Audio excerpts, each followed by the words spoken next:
8 minutes past the hour. It's a brand new day and a brand new hour, and we welcome you in. Thank you so much for being here. It's the Good Time Gang. We're rolling, baby.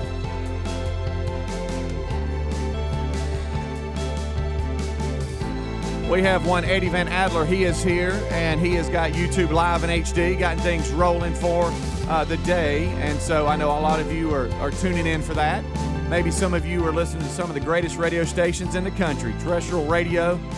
We thank all of you for going that route, and the program directors, the producers that help make that happen in each market, and of course all the streaming options as well. We'll take you however we can get you. Today, a busy show on tap. Willamette could spin. We know that. Lots of stories out there. Some of them we just banging our head on the wall because they're just a repeat of the day before, just written a different way. And then where's the accurate reporting on that? So we have a lot to hit. There's one unique story that has to do with referees, a high school That's a good one. football game, and being locked in a room. If we get through this hour and don't do that one, I'm leaving. Yeah, we got so we've got to do that. So be standing by if you want to join in. 866-WE-BE-BIG. Over to my right, you heard him. There's Greg, and there's old Yeller. There's Helmsy. What's up, guys? How are y'all? Yeller. Come back, Yeller. There's old Yeller. Here, Yeller. Give me a Y. Come back, Yeller. Yeah, why? Did you think give me a one? Yeah. He did. Why? Well, I about let the morning get away from me. I got to messing around at the house and got to playing with a new dog. And then I get in the car and I think, okay, I'm settled for the day. I know what my plan is. And then it hit me, dang, it's garbage day, and you hadn't taken the trash up to the road. And I had to run by the bank before I came in here. Then you'd come good back. night. So I know that's what I'm saying. So you just creeped up Here, on Yeller. Come back, Yeller. My point is, Well, I'm glad to be settled in now. Do you ever go into a bank when it's after hours like that? Do you ever think, hey, the Somebody's, place, yes. Matter of fact, 2 police officers drove by, and I swore one of them slowed down to look like, what's that guy doing in the bank? Did he say, oh, that's Yeah. did he say, that's Yeller? Don't worry about him. Yeah. Oh, that's so come back, Yeller. Come back, Yeller. Make it a deposit. I think that, and I think somebody's about to come around the corner and get me. Yeah. I always I think know. that. Don't know why. When I'm Alright. pumping gas in the morning, and you know how they do the gas stations now where nobody is attending inside, but you can pump gas I don't like without. that. Well, I feel like somebody's coming out and getting me there too. Yeah, if it's too dark, I'm not doing that. Yeah. I'll It's go to one weird. that's lit up. Yeah. I felt a little uneasy at the gas station yesterday. Really? Yeah. What happened? I had some guys come up around me. I didn't know who they were. What the, I was ready. what was that? What they were going to attack you? Well, they got my space a little bit. They got a little close. I didn't know who they were. I had the hose. I was ready to spray them like a that's water what you're hose. going with? Well, yeah, and then beat the crap out of them. Dump a cigarette on them. But no, If you had one. so is this Bip City to y'all? So I know about Yep. using 40 and 50 on your weed eater and all that. I get that. Yeah. But I've noticed, this is just me, that when you use the gas that's mixed and all that, it just seems like the equipment has a little bit more power to it. It does to me. But for some of my equipment, I use the 40 and 50. But then on others, I just use the mixed gas because I seems like I have a little bit more power. I don't know. Yeah. It just does. But I went to go grab my little gas can, and it was just bone dry. I'm like, golly. And so I had to go run around the corner, get some gas, get everything I needed. And so I was there. That's why I was there. Yeah. And so I just they came up, and they all piled out, and they were walking around behind me. And I Watch was out. like, Watch out. I So was like, what's up with this? They wanted your gas can. speaking well, of people Hey, he's getting got a new gas can. I quickly like locked the car and didn't know what was about to happen. yesterday, man. it. People can walk by you. Well, but They can. you had to be there. No. You had to be there. It was a little bit like people can drive behind you too, but if they're on your butt, Yeah. it's a little different. They got any space, huh? Yeah, they did. What's the So, deal? I don't know. speaking I was about of to find out. ready to y'all, squirt that I gas? didn't act. Well, I mean, that's pretty. all I mean, you got. You use got it it as a in? defense, Sure. huh? I was like, well, my pistol's in the truck. Well, you always got to prepare yourself I had to pull mine out for every yesterday. scenario. I had You to pull my your pistol out? Yes. Yeah. Really? I don't know if I should tell this story. Amanda would be mad at Well, me. you just Why you because there's a pumping funny gas? ending You to just it. said There's it. a funny ending Why to you were it. pumping gas? No. So I you guess have that shirt I got on? time. I was didn't sneak up on I him. was nearly home. Okay. Sunshine pulled the gun. I was nearly home. And Amanda called me. She goes, "Hey, are you in the house?" And I said, "No, I'm not in the house." I said, "I'm a quarter of a mile from the house. Somebody's in the house." What? I said, "What are you talking about?" She goes, "I could have sworn I heard somebody, and I heard door shut and something loud." And I said, "Well, here's the good news. I'm about to pull down the driveway. Where are you at?" And about that time, I'm pulling in, and she's in the front yard with the dog, Coco. Kids are at school. And she goes, "I could have sworn I heard somebody inside." And so I said, I pulled down, rolled the window, and I said, "Stay there. If somebody comes out the front door, scream as loud as you can." Oh, wow. We're screaming That's now. what I told her. Okay. And so I get the pistol out, and I go, going through the house, looking in every closet, under every bed, all the. I mean, Were you scared? No, not really, because I had a gun. Like I felt like I was in control of the situation. Okay. And so, What was the old man were ghost? you acting like Navy SEALs how to clear the room? All right, go. there are certain areas in my house where some of it I kind of lazily look, and then some I'd be serious about it. Bathroom's clear. Did you give Navy SEAL signals? No. Hey, Amanda. All good? So clear the Who's that? house, okay? I go through every room, whatever, and I go outside and tell her. I said, "Look, I don't know what's going on, but there's nobody in the house. Like, there's not." Come to find out, it was a Winkle bosses. Well, listen, no, don't. So we're sitting in the house, like an hour later, and she goes, "There it is again." I said, "What are you talking about?" She goes, "I just heard it." And I said, "What are you talking about hearing?" And she's like, "That noise. You don't hear that noise?" And so I didn't think anything of it. I sat there a minute. All of a sudden, it happened again. And I said, "Babe, that's acorns hitting the top of the house." It's that time because my goodness. it's that time. You had your it's pistol that out for season. that? It's that time. I'm assuming that's what it was because she said it's that again. And this is that time of year, Yeah. guys. We have the leaves. An amount of leaves Oh is my ridiculous. gosh, the leaves. But we have these huge acorns. Boom. And they hammer the roof, and they'll hit 4 or 5 things, and it does sound awful. Yeah. But that's all it had to be. All it was, because she was like, "There it is, there it is again." Did you hear that? There it is. And I'm like, "Yeah, I heard it. It's acorns. They're hammering the roof." There it is. There it is. Well, she did. So I got the pistol waving it around the house over acorns. Yeah. Well, she sent me this yesterday. This is actually audio of you that you don't even know she was recording. One thing led to another, and before I knowed it, there was knives and guns and everything just went haywire. They cut my beard and forced me to eat it. I was wondering why your beard was shaved today. Look at you. It's the first time I've pulled a pistol out in a long time. Yeah. And did it over a nut. Don't forget that. Yeah. Right, yeah. That nuts breaking in your house. Yeah, well, you don't want that. Now, what kind were they? Acorns. Yeah, okay, buddy. All right, we'll take a break. We'll come back. Rick and Bubba, Rick and Bubba.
of gravy, please. Rick and Bubba, Rick and Bubba. Ooh, it brings me 22 to minutes my past the knees. hour. It's the Rick and Bubba Show. Welcome in.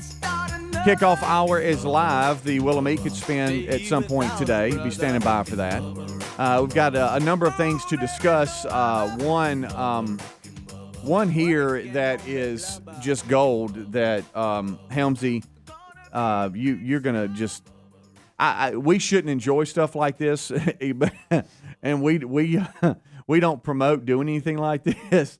But the story is pretty comical in our opinion. Sorry about that. But 4 referees in Columbus, Ohio, were trapped in a locker room with the door blocked by a vending machine. Yeah, it's funny. After what some are saying a questionable call during a high school football game. Now, again, you got 4 referees, and they claim they were purposely trapped in a locker room. Somebody barricaded the door and they couldn't Because what they say is they were in a room in post-game evaluations amongst themselves. Door closed. Then someone pushed a vending machine in front of the door to where they couldn't open it. Yeah. And so here is... I've wanted to do that after some calls. Yeah, before. for real. Didn't do it. Here is the local television station reporting on it. A controversial call at a high school football game is believed to have led to a referee crew being purposely locked inside a locker room. Good Friday evening to everybody, and thanks for joining us. Tonight at 11, I'm Kerry Charles. Colleen is off. Now, that game happened last Friday at Grove City. NBC4's Jonathan Jackson spoke with one of the referees who could not get out of that locker room. He joins us now. So, Jonathan, what's his next step? Well, Keith Dalton tells me they filed a police report. He's one of the referees in this, and the group says they want to know who's responsible, but also prevent it from ever happening again. We don't deserve that as officials. Keith Dalton and his crew of high school football referees say they were officiating a game between Grove City and Central Crossing last Friday, when after the game they suddenly got locked inside the Grove City school locker room. We as a group have now filed charges against Grove City.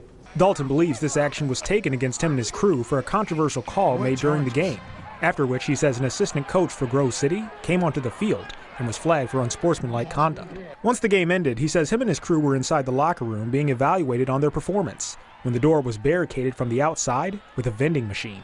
And we had to push on the door, 3 of us, to at least get the door wedged to where we can get out.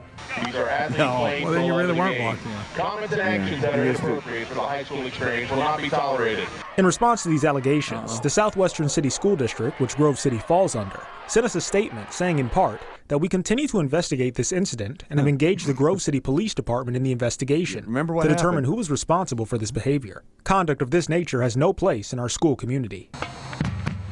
Look at them standing there on the football how field. bad the call was. Meanwhile, Dalton says both the principal and head coach of Grove City High School issued him an apology and says the assistant coach who berated them was suspended for a game. But he wants to see more done, especially when it comes to the safety of him and his crew. He got penalized. That's just all they can do. What we're doing is protecting the officials and saying that that's just crossing the line. Y'all, that's What courtesy charges of, are they charged with? NBC4, and again, that was in Columbus, Ohio. I mean, they didn't. All right, so somebody. Entrapment? All right, so somebody being held against our will. Yeah, somebody pushed a vending machine in front of the door, and they couldn't get out. And then a couple of them had to push the door, and then they got out. To Greg's y'all think point, they you're not locked in there if you can get out. Yeah, on you your got own. it. Now, okay. you're not locked in kind of the hold you Not up. agreeing with it. Okay, Yeah, not yeah. agreeing with it, but you're not actually locked up in there if you can get out. Exactly. Yeah. I mean, you were held You're up. inconvenienced big time. It's not Sure. like you're in the freezer and couldn't get out. Correct. You know, I mean, now it shouldn't happen. Shouldn't have happened. Who do y'all think did it? Was it a disgruntled parent that got in there? The coach? The I coach think that so. got flagged, Yeah, I or think so. one of the players. It's that assistant, probably. You think? Yeah. That's who I'm going with. All right, look. Let's say you're the who did it, and right now you're sitting there just waiting on the hammer to fall because you know somebody's going to eventually tell on you. And you also got to know that it had to be more than one. Yeah. Pushing a vending machine down in front of a door. It was at least unless it was 3. right beside the door and you could just kind of, doggy walk it over a little bit. Yeah. I mean, but that makes noise, doesn't it? Oh, you would think so. I don't know. Oh my gosh, y'all. And look, I've got friends that went to the dark side. They're referees now. Yeah. I've seen a couple of them. Yeah.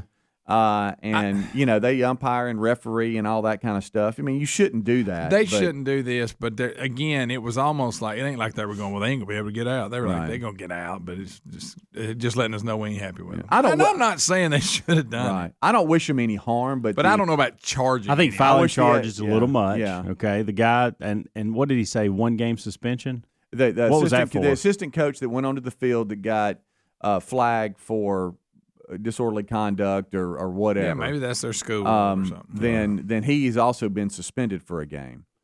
Now that might have just been handed down by the head coach, and that's up to them. But I guess they're maybe interviewing him too. What if you did it, nobody was around, and you know you did it, and you're wondering, wow, am I going to get called or not? Okay, so criminal charges. Great now. question. Okay, so here's the next question. Let's say you do get caught. And you get, what punishment do you get for this? I know. Well, do you get fined? They filed charges. Do you? I mean, I want to know the charge. That's me. I do too. I'd guess it would. I don't know. If that's the case, I may file some charges against you two. Hey, is there a box? Some of the things that goes on around here. Is there a box that you check for locking somebody in a room? I don't know. Probably will be now. Yeah. Good night. I don't wish them any harm, but I kind of wish the crew that did the Memphis-Mississippi State game was locked in the locker room. That's what I was about to say. Yeah. I bet you would have pushed the vending. I mean, I don't want – look, nobody that's not hurting anyone. Nobody putting hands on them or nothing like that. I'm not talking about that. And they can get out. Yeah. So do they get – was this a one-time thing where they're in a room together being evaluated, or does this happen after most every game? I don't know. It sounded like to me they were huddled up as a crew and just going over everything. I don't know if that's done all the time or what. I see the referees get off the field pretty quickly. Yeah. I don't know what they do. I know for baseball umpires, they normally just park in the parking lot and go back out and change and then leave, leaning up against their truck, So I don't know. But that story is a good one if you're just joining us again. 4 referees in Columbus, Ohio, were trapped in a locker room while the door was blocked by a vending machine after a questionable call during a high school football game. After the game, they were in the locker room. Someone pushed a vending machine, locked them in the locker room, and until they were able to push their way out. Yeah. So now there's a new story on it. They're pressing charges on it, and there's investigations on it. Sure what the charges are, but yeah. Yeah. Speedy, I think you'd be a good official. Why are you saying? I think you would too. I think you'd be a good umpire. I think you'd be a good umpire. I think you'd be a good white hat. I think you'd be. I think I could be a good umpire. I just don't want to be an umpire. I don't want the stigma that comes with that. Rick and Bubba.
25 minutes until top of the hour. Kickoff hour is live, and we thank you for joining us. Good Time Gang is here.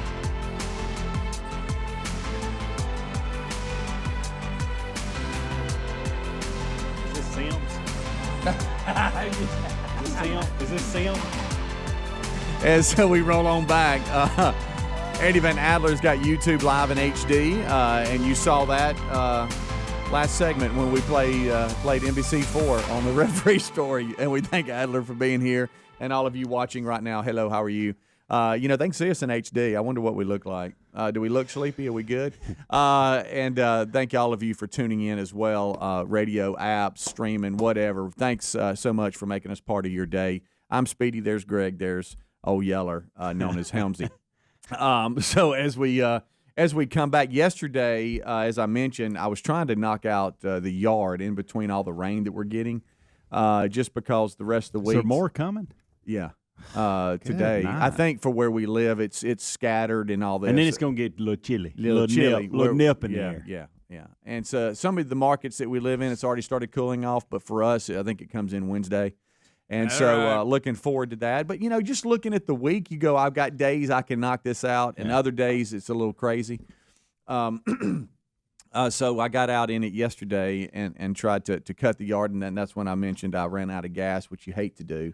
Just poor preparation. And then you got jumped at that gas station. Right. Wasn't sure. Your butt kicked. We there's stories out there that that's the new thing. You got in a I dangerous guess. situation. Yeah, wasn't sure. Hey, you never know. But was able to knock that out yesterday. But I had this weird thing that I've had, and I've never had it, and I've talked about it for years, and that is I developed allergies as I got older. Yeah.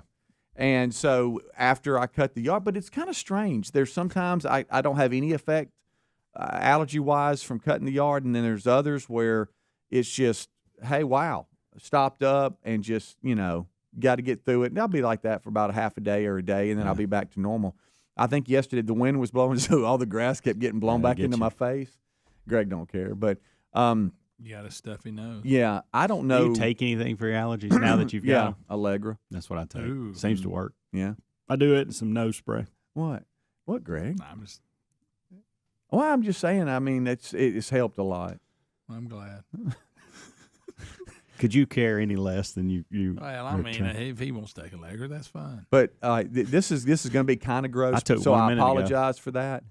But apparently, the dogs will go out in the yard and they'll lay a pile. Hey, we got a pooper scooper, by the way. Do you really? Amanda bought us one. Oh wow! Look at Greg. Yeah. Well, you just said it. That's why you have to keep it clean, right, man. You can't. I have begged. We got those little bags too. Oh. Didn't know that those bags were going to come into my world. Yeah. You can't just sling it over your neighbor's yard. Well, you got so much wood. You got the side wood. I got a perfect. Yeah. I'm talking about like when we go on a walk or something. Oh. Now I'm that guy that has a bag. Oh my gosh, Greg, you can't leave a pile of crap in Greg, somebody's. You can't. What? In the road? No. Buddy. That happens. Now, this is somebody that just lets Mr. Buddy run. Yeah. I know you don't know what it's like to live in a neighborhood because you've got your own little area. Property. I get that. You got your people run the place. I mean, look, we don't live like that. No, if I had to worry about that, I think I'd just not have a dog. Yeah. I mean, right. I don't have to chase him around with a shovel. Right. Thank God. And I'll give him this. I probably would if he wasn't like he is, because he don't go in the yard. Mm. He goes off in the woods somewhere. Yeah. Well, that's good. That's real good. Unfortunately, mine don't have that option, and so there's the yard. Yeah. They're pretty good about the backyard. That's kind of their area, which I like, because we don't go back there as much. Green back there. Yeah. But every now and then they'll go do my front yard / side yard kind of. It's the big open place, and so yesterday, I'm mowing. And I see some piles, some fresher than others. Stirs it up. The old ones, it just disintegrates when you hit it and it's gone. But the fresh ones, it'll stay with you for a couple of rows. But I have begged my wife to quit buying the dogs these cheap toys that they can chew to pieces. All right, if you're gonna get them, let's get some sure enough toys that they can't chew up. But she'll go, through TJ Maxx or something, no offense to TJ Maxx, or other stores, and just buy a cheap toy that's probably not made for bigger dogs, and they'll sit there. like a tennis ball, for instance. They'll eat the tennis ball. They'll pick it apart and start eating it. Absolutely. Well, then you see pieces of whatever they eat in their piles. Now, I apologize for this. They ate something, and I don't know what it was, but they chewed it up, whichever one did it, it was almost like paper in the pile. Wow. And I hit that thing, and it sprayed paper, confetti all over my yard in little bitty pieces. Come on. And then you had to clean it up and know where it's been. And so I'm sitting here going, let me get some gloves. Hey, when I say everywhere, I mean it looked like we had just won graffiti. the national. It looked like we had just won the national championship, and somebody hit a. And so I didn't want to stop at the time because I had a ton to mow. So every time I would mow, it would just spray it in just all kinds of different ways. It was all over the yard. So after I cut, I'm out there, and I'm having to get all that up, and I can't believe it. And it looked like, I don't know what it was, but it was confetti is what it was. It was white confetti that they had. I don't know what they ate. But it was in this one pile and it was hiding from me. Normally I can see it. Yeah. And I stop, and either get it up or do something with it or get around it. Hey, everywhere. Everywhere. That's a loser. Everywhere. When I say everywhere, I don't want you to think it was just a little bit. Yeah. Okay? It was everywhere. Mm-hmm. And so now I'm going back and forth just spraying it all over the yard. See, not quite as creative as that. See, Buddy, like I can leave a bag of trash with food in it sitting out, and he won't touch it. But if it's any piece of paper, he takes it out in the yard. Now, he don't run it through his system like yours did. He just shreds it, and you'll look and just be paper shredded. There's something about that. Now, he won't touch trash or drag it, even or shoes, nothing. Mm-hmm. But now, Marty will get you shoes. But if you let a piece of paper hit the ground, and he's going to take it out in the yard, and he's going to shred it, or a box, or anything like that, like a cereal box. Because once I had a neighbor that was dumping his trash out, I guess, because Buddy kept bringing stuff to me. But anyway, he'll just shred it. Really? Yeah, and like I say, now, it don't run it through the system like you did. Well, you ended up shredding it. Right. Well, you know what it looked like? It looked like little fine pieces of a dryer sheet. Oh, okay. Or something. I don't know. I don't know what they got. That's got to be good for them. Yeah, that's got to be real good for them. I don't know. But Terry brought this toy home. And it looked like a long worm, okay? And they'll both get on each end of it, and they'll play tug of war with each, Yeah, that's funny. But Leo, the one that I don't think is quite right, I'll see him sitting down, and he's just like picking. Hear what he just said. He's quite right. Yeah, he's just picking at it, and he'll pick a hole in it or something. I'm like, that's not what it's for, buddy. Yeah. It's to play with. And so I have a feeling he's frustrated because they won't use the toy correctly. And so you got to get the kind. What are these? They're called Kong or something. I don't know. There's different brands that you can get, and they're not going to chew those. I mean, they're going to last. So there's some that duty. like these. They got like these little black bones that we bought from the, and it's like they've had those for years, and they still won't chew them up. You just play with them, throw the bone, get it. Play tug of war with them. That's fine. But she'll get these little things. I just wanted to get them something. I'm like, okay, but here we go. Same result. Yep, there it is. Chewed a hole in it. It's spread everywhere. And you think, hey, let's throw the tennis ball. Oh, they run and go get it, and then they're going to fight. I want it. No, give it to me. And then throw it up in the air. And Jack wishes he could catch better. He's he's like a seal that keeps hitting his nose. Leo a little bit more athletic. He goes out and gets it and stuff. And Jack wishes he could do that. But if you leave it out in the yard, buddy, you're going to go out there and you're going to find a hole chewed in it. Yeah. And I think you got to give it to them, then put it up. Yeah, that's it. Yeah. That's it. You can't leave it out. But that was my night. I don't know what y'all were doing around 6:30 or 7. I wasn't cleaning up, and it was getting dark too. So dumped out by a dog. I can promise you that. Couldn't have left it. I was hanging out with the Winklevolses. There you go. So well, there you go. Just a swinging. All right, we'll take a break. We'll be right back. 866 Weeby Big. What? You don't like that song? No. Huh? No. Rick and Bubba.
I agree, Greg.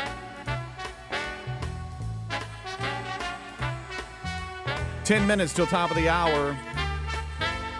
Thank you so much for tuning in. This portion of the show brought to you by carshield.com. You know, dealing with vehicle repairs can feel like a lose-lose situation. You lose your money and your time, and then you're trying to deal with the repair shop, and oh my goodness, and then how much is it going to be? It's just a stressful situation. That's why we say get covered with CarShield, so you don't have to worry about the expensive repairs. Nope. Their administrators handle the paperwork and the expensive payments, so you don't have to. That's what they call a win-win, not a lose-lose. Seriously, folks, CarShield has saved thousands and thousands of dollars for those that use them.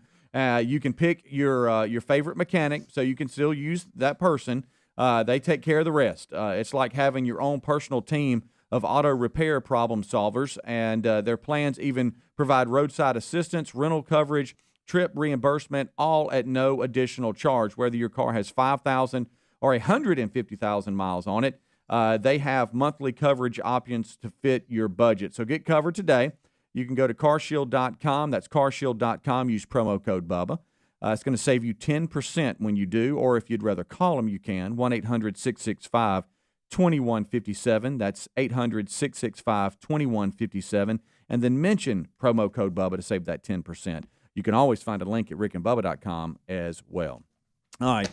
What I was hearing in the break was not good. I'll tell you that. And it had to do with Phil Collins, which we all remember.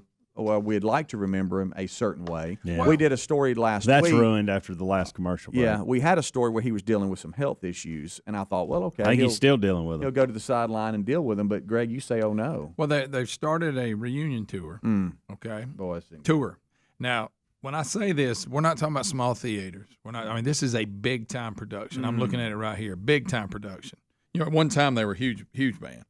And anyway, obviously Phil's got some health problem. Anyway, he's sitting in a chair, and he's trying to sing. And I'm not saying, in fact, this actual review that I'm reading actually compliments and says that he pulled it off. But it's just what I watched. I'm just saying, I don't know. I'm not. Proud of the guy, but I'm just saying. Again, this isn't just like, hey, we've got a little intimate setting. We're going to play, 1,500, 2,000 seaters, and just have a. This is a big production. And he is 70. He is frail. They use that term. That's not me. And I will confirm by watching it with Greg in the break, he does look frail. Yeah. The fact that he's having to sit down during his performance is concerning. And I don't like it when we tamper with his memories. The man is worth $300 million. You don't need to go on another tour, Phil. Enjoy the next couple years of your life. One event you have left. Yeah.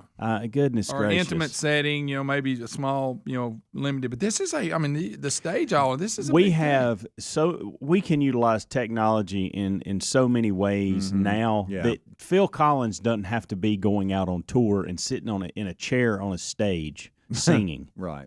We really don't. Golly. Hey, Phil, do a podcast, man, and talk about the days when, back in the 80s. Yeah. Let's do that. I'd love to hear that. Look, I know you went through that weird thing with your ex-wife last year, and then she moved her boyfriend in your house, and they wouldn't leave. I get all that. But I don't know. I'm just – I had forgotten about that, Greg. I know. Thanks for bringing that up. Well, just saying. Well, I appreciate y'all protecting me. I could hear it, but I couldn't see it.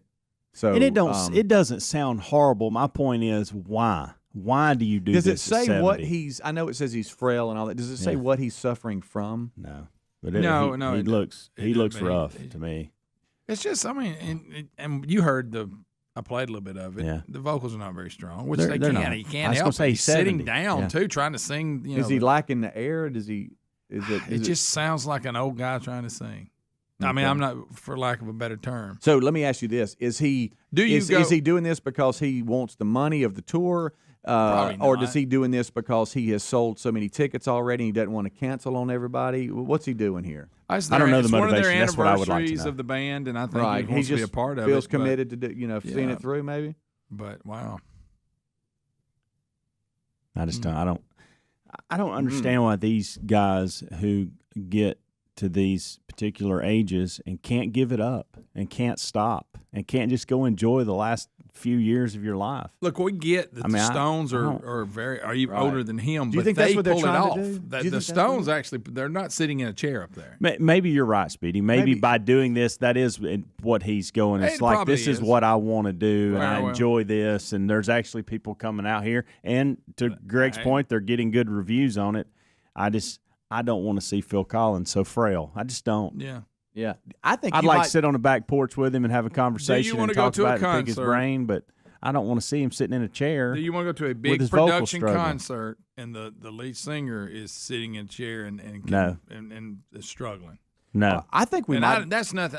We're going to get hate mail for this. Well, I'm not saying. Why? This is real life. If you get hate mail about this, I'm trying to put a product. I'll delete it in a minute. No, we're not making fun of Phil. No. We're just saying that he really is having a tough time right now, and the way he is appearing on stage does not look like it. I mean, it looks like it's a struggle for him. It really. does. And so we're just saying that if you were to go to this reunion tour and you see that, you would be concerned. The articles call him frail. We did. Yeah, no. Right, we're just confirming what it's saying. But he is frail. He is. Yeah, that's what I'm saying. Wow. I tried to send you, but did it not have the? I'll never hear in the air tonight the same. I had some of the audio. I thought, well, for some reason, when I pulled the article back up, the audio's not there, but it was in it the first time. How does that happen? Where were y'all at on Phil Collins back in the heyday? I'm not a huge, when they got real poppy. Speedy just saw it. Did you hear his reaction? Adler, I'm going to play audio here. I don't know if you have he's the drummer, and then started singing on a lot of songs and became the lead singer. Bless his heart. Had a lot of hits.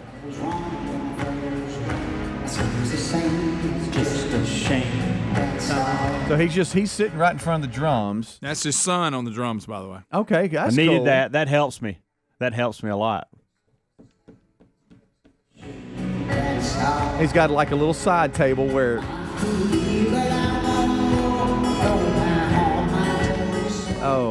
And it looks like he's got. That's rough. He has. All right, here it goes. He keeps looking to the right, like he needs to look down and make sure he's on with the lyrics. I know. Which that's the whole presentation is concerning to me. Yeah, he's got a little side table. He's got a little wireless mic. He's sitting in front of the drum set where his son's playing, and the band's around him, and he's just kind of sitting there. And everybody seems to be having a good time. They're clapping and enjoying themselves. But it's going to be a low key vibe. You know what I'm talking about? The right. audience. It's not going to be the one where we're all going crazy. They're all sitting there and feels. Right. And now here we go. Here I go. Well, we were good. This I think it's so. a Rolling Stone review, and do you think they were being nice just because? Because it's Phil Collins. Yes, and if they're not nice, somebody's going to accuse them of Possibly. shaming the guy who's obviously even though if we're just talking about the quality of the product. Yeah. Reading here, it looks like it's pretty emotional for those that are going because they know this might be the last time they see him. So let me ask you a question. Do the Rolling Stones give everybody a false sense of achievement? And what I mean by that is they see, well, they're doing it. Look how old they are. I can do it. And they try to go on tour. But, Listen I mean, to the this. Rolling Stones are very unique as far as what they've been able to Listen accomplish. to this right here. This statement in the review. The end result was one of the most satisfying reunion concerts by any band in recent memory. I'm sorry that he's not being honest. I'm sorry. He's not. He didn't have to go. He went too far with it there. He lost you, didn't he? I've seen some reunion shows, and they're a lot better than that. That's Greg at rickandbubba.com. We'll be right back. Rick and Bubba, Rick and Bubba.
the gravy. 6 minutes past the hour of the Rick and Bubba Show. How about it? It brings me Thank you to for my being with knees. us today. We are excited to unpack another day together.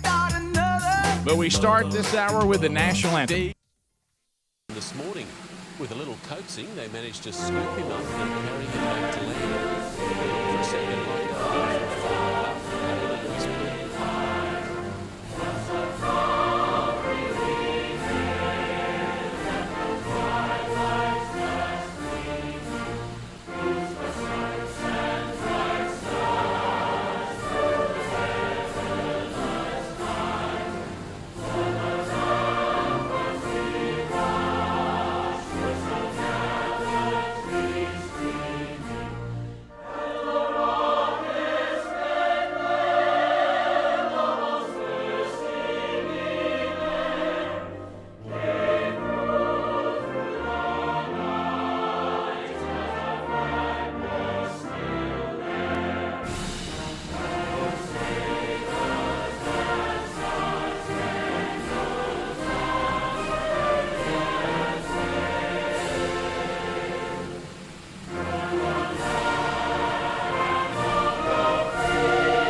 is 8 minutes past the hour of the Rick and Bubba Show. Thank you for being with us as we get ready to unpack another day. Speedy, the real Greg Burgess, Helmsy, Eddie Van Adler, all in the mix and ready to go. Wheel of Meat is still in play.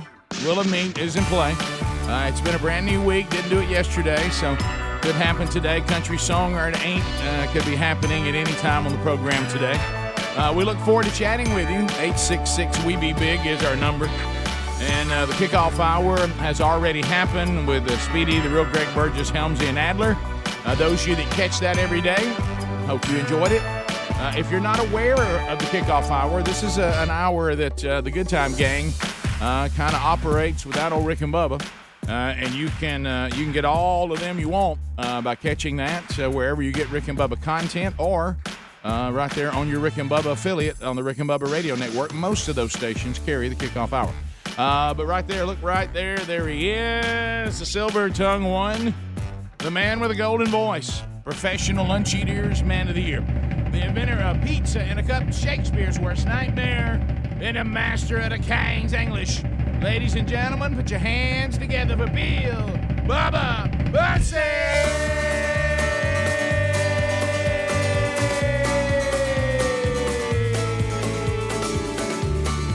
How about it, Bubba? How about you, Rick Burgess? Friends, neighbors, associates everywhere. Come on into the little party we call Rick and Bubba. A hot sun.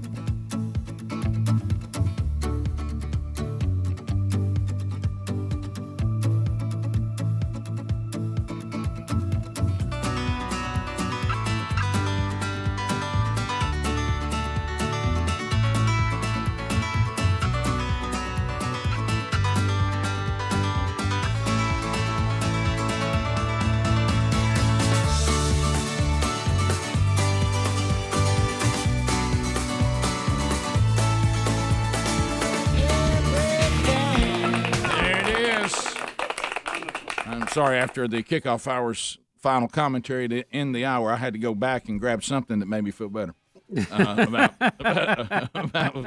Phil Collins. I've always liked that riff. Greg, I mean, as far in the riff world, that's an awesome riff. Yep. I like that. But anyway, I'd just soon move on from that. That was difficult. That was difficult.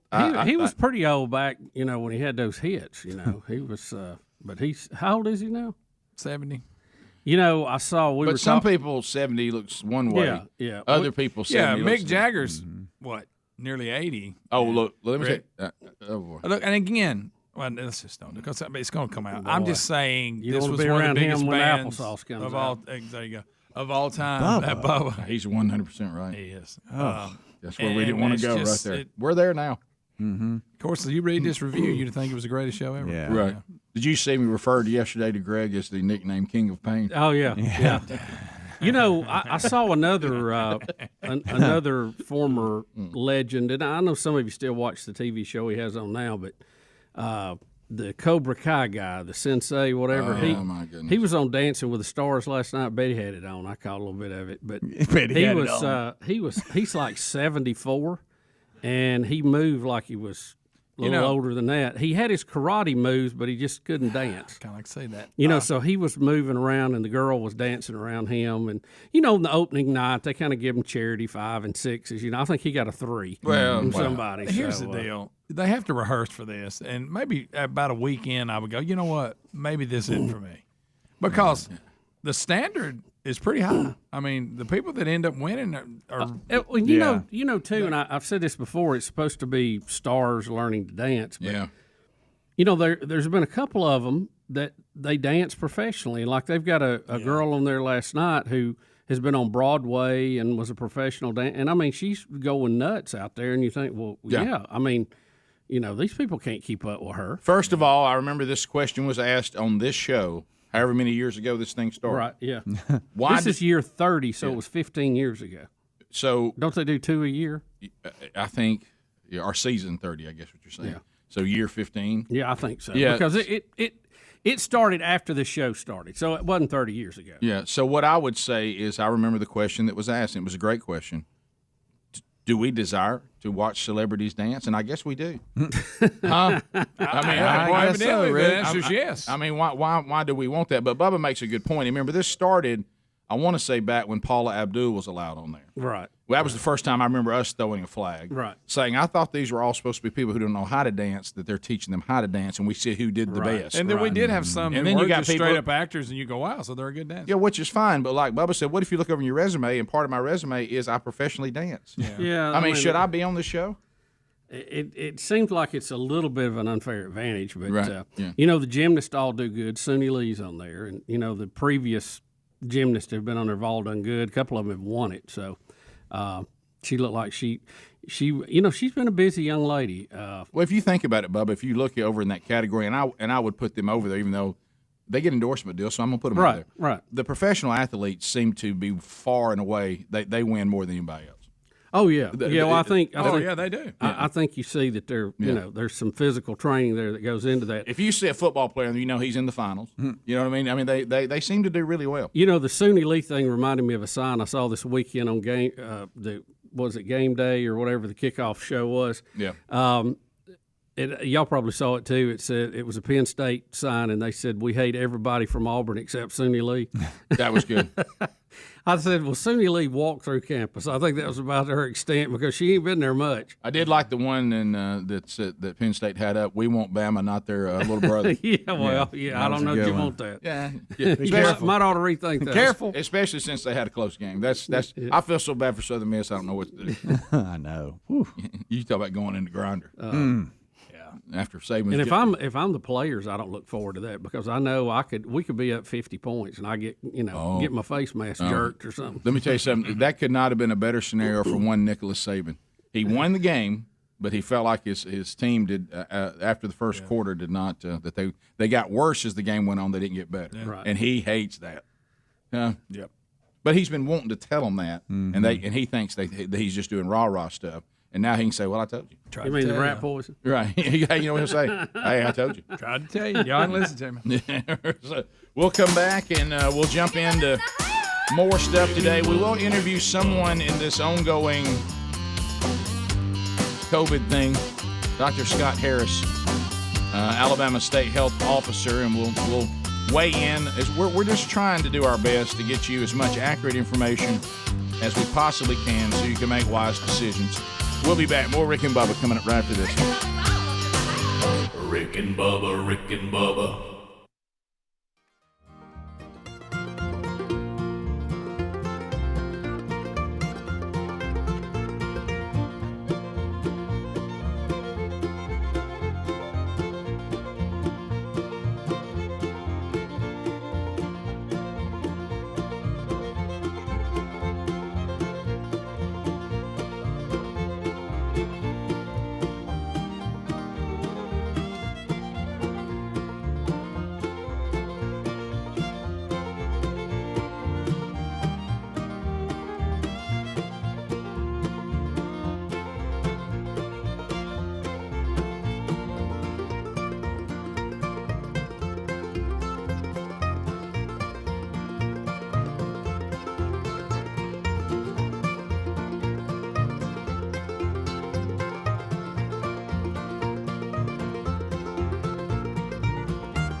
21 minutes past the hour of the Rick and Bubba Show. 866-WE-BE-BIG is our number. We thank you for being with us today. Well, I saw a story on this either yesterday or the day before. Might have been over the weekend. The wildfires, it seems like there's a wildfire in California every time you turn around. And I did see them talk to, someone dressed as a park ranger talking about trying to protect the giant sequoia trees. And I saw them putting these fireproof blankets on them. Yeah, aluminum foil. Yeah, and I know that we have, here it is. Let's give you some, now if you're watching us. This is the largest one they call General Sherman, Rick. It's 275 feet tall, equivalent to a 20-story building. That's a big right. That is a big tree. Now, it is in the path of the fire that is in that area coming that way. And, of course, they're worried about it sustaining damage because of its size and age. But, as I was watching all this, I thought, man, there's some irony in this, that this tree is named after Tecumseh Sherman of the Union Army. All right, easy here. Who scorched earth policy was his noted style of warfare. And that he was known for burning down towns. And now the tree named after him has got fire all around it and may be burned and may be killed. There's General Sherman. Well, look, let's not. That's a big tree. Guy. He was brutal too. He was. By today's standards, a war criminal. There it is. Oh yeah, he was. You're talking about the War of Northern Aggression. Yeah, right. He also was an officer in the Union forces during the war with the Indians, and he was known to tell his troops to exterminate all the brutes. That was his command. Well, it's a tree, Bubba. It's not really General Sherman. I know, but I mean the guy that it's named after. Right. Yeah, but you got to admit there's some irony after he burned.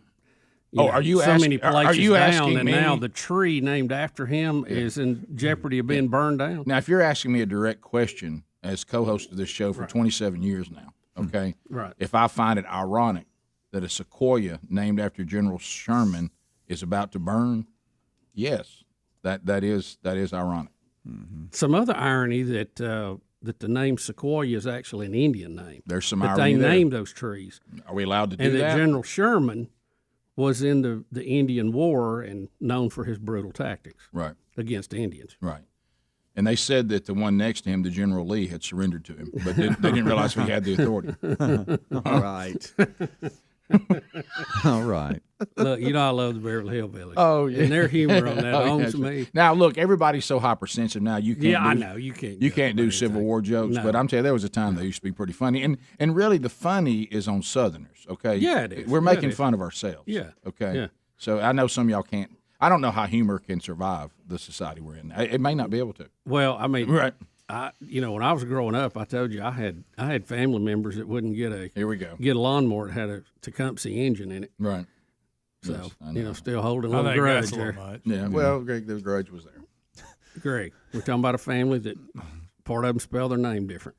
Over a feud. They got mad. Right. Now what? So is this the tallest tree in the world? What are we going with? No, it's just he's the sitting. What slot is he sitting in? He's sitting in the number 2 slot. No, 3. 3. Yeah. 3 slot on trees. Now, why do we have a? Just to give you just perspective. An idea. Okay, I got you. Okay, I got. There's a Big Ben. They got Big Ben. You ever seen the? It's taller than a space shuttle. You ever seen the sequoias or the redwoods? Any of those? They big. No, I have not. Hey. Let me guess, you have. Hey, if that one doesn't burn down, I may see it one day. You think you know how big they are, but you don't. It's unreal. Really? Yeah. But you're not thinking about the width, the enormity. Why does this? All you're thinking about is tall. Yeah. You don't realize. I mean, that's like a building. I mean, it's as wide as this room. Oh, wider. Some of them. I mean, some of them you couldn't put the width of them in the studio. Wow. You know the problem too. You ever seen a man standing next to him? The fires out there. Look where they have such problems. I was talking to a guy, as a matter of fact, today, and he is in Seattle, Washington, to pick up family members that were out hiking and camping up there in the woods. And he said they actually saw a lightning strike start a fire and called it in to the fire people, and they brought a helicopter with water and put it out. Yeah. But he said they saw the fire start. And you know, when you have those kind of, like California, we always see that the wildfires, and they have the Santa Ana winds, which, you know, stoke those fires to incredible levels. But, you know, when you have that, you've got even a bigger need for fire breaks, you know, and control burns during the time of the year that you don't have that. But they, you know, they don't want to do that. And then when they do get that spark, it creates a big problem. Well, because they're going to have fires. That's the point. Well, they said this one, if I got the right story, and I was half listening because I was talking about the enormity of the tree, but I believe this one started naturally. Yeah, well, that's the thing. They're going to be these giant fires. So the only way you can prevent traumatic and huge scale damage is to have fire breaks that'll work. And if you're going to have the Santa Ana winds, you got to have larger fire breaks. So, and I need these kind of comparisons that Adler was showing because I'm the kind of person. If you just throw 275 feet out at me, I can't vision it. Mm-hmm. I can't make that do what it needs to do. So I have to have a comparison. Put it up against something. Yeah, you got to say 20-story building. I'm like, hey, yeah, but the feet they won't do it for me. You know, if you say 275 feet, I'm just like, here's the thing. I guess I don't understand how big it is. When I hear feet, it's always bigger than I think it is. Yeah. You know, somebody says, "Well, I was up 80 feet." I'm like, but I mean, that's really high. Yeah. You know, I mean, but it doesn't register with me. Do you know what I mean? Yeah. I don't know why. I have a hard time with that kind of stuff. You know, just like when people will say, "Well, we're using the room. How big is it?" I don't know. Yeah. You ever tried to tell everybody the square footage of a room? I'm terrible at that. Yeah, amazing. I have no idea. How big is that studio? I don't know. I need to measure. Right. So Bubba, let me just be clear. You're not taking any joy. No. In the burning of the General I just Sherman. thought it was. It's ironic. It is ironic. It's very ironic. A little fire for the General. The old scorched earth is coming home for the General. Here comes the fire, right at General Sherman. Well, I mean, it's kind of odd, you know. It is.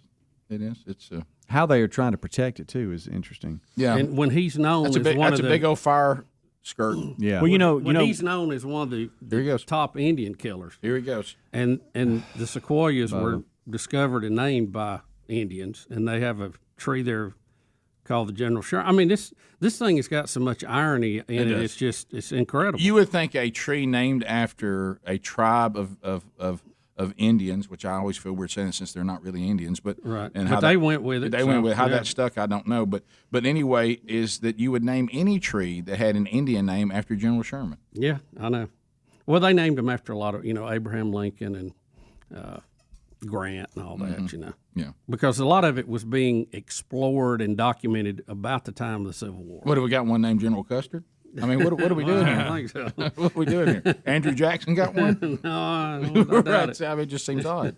By the way, I'll never forget. I always thought it was one of the coolest names ever.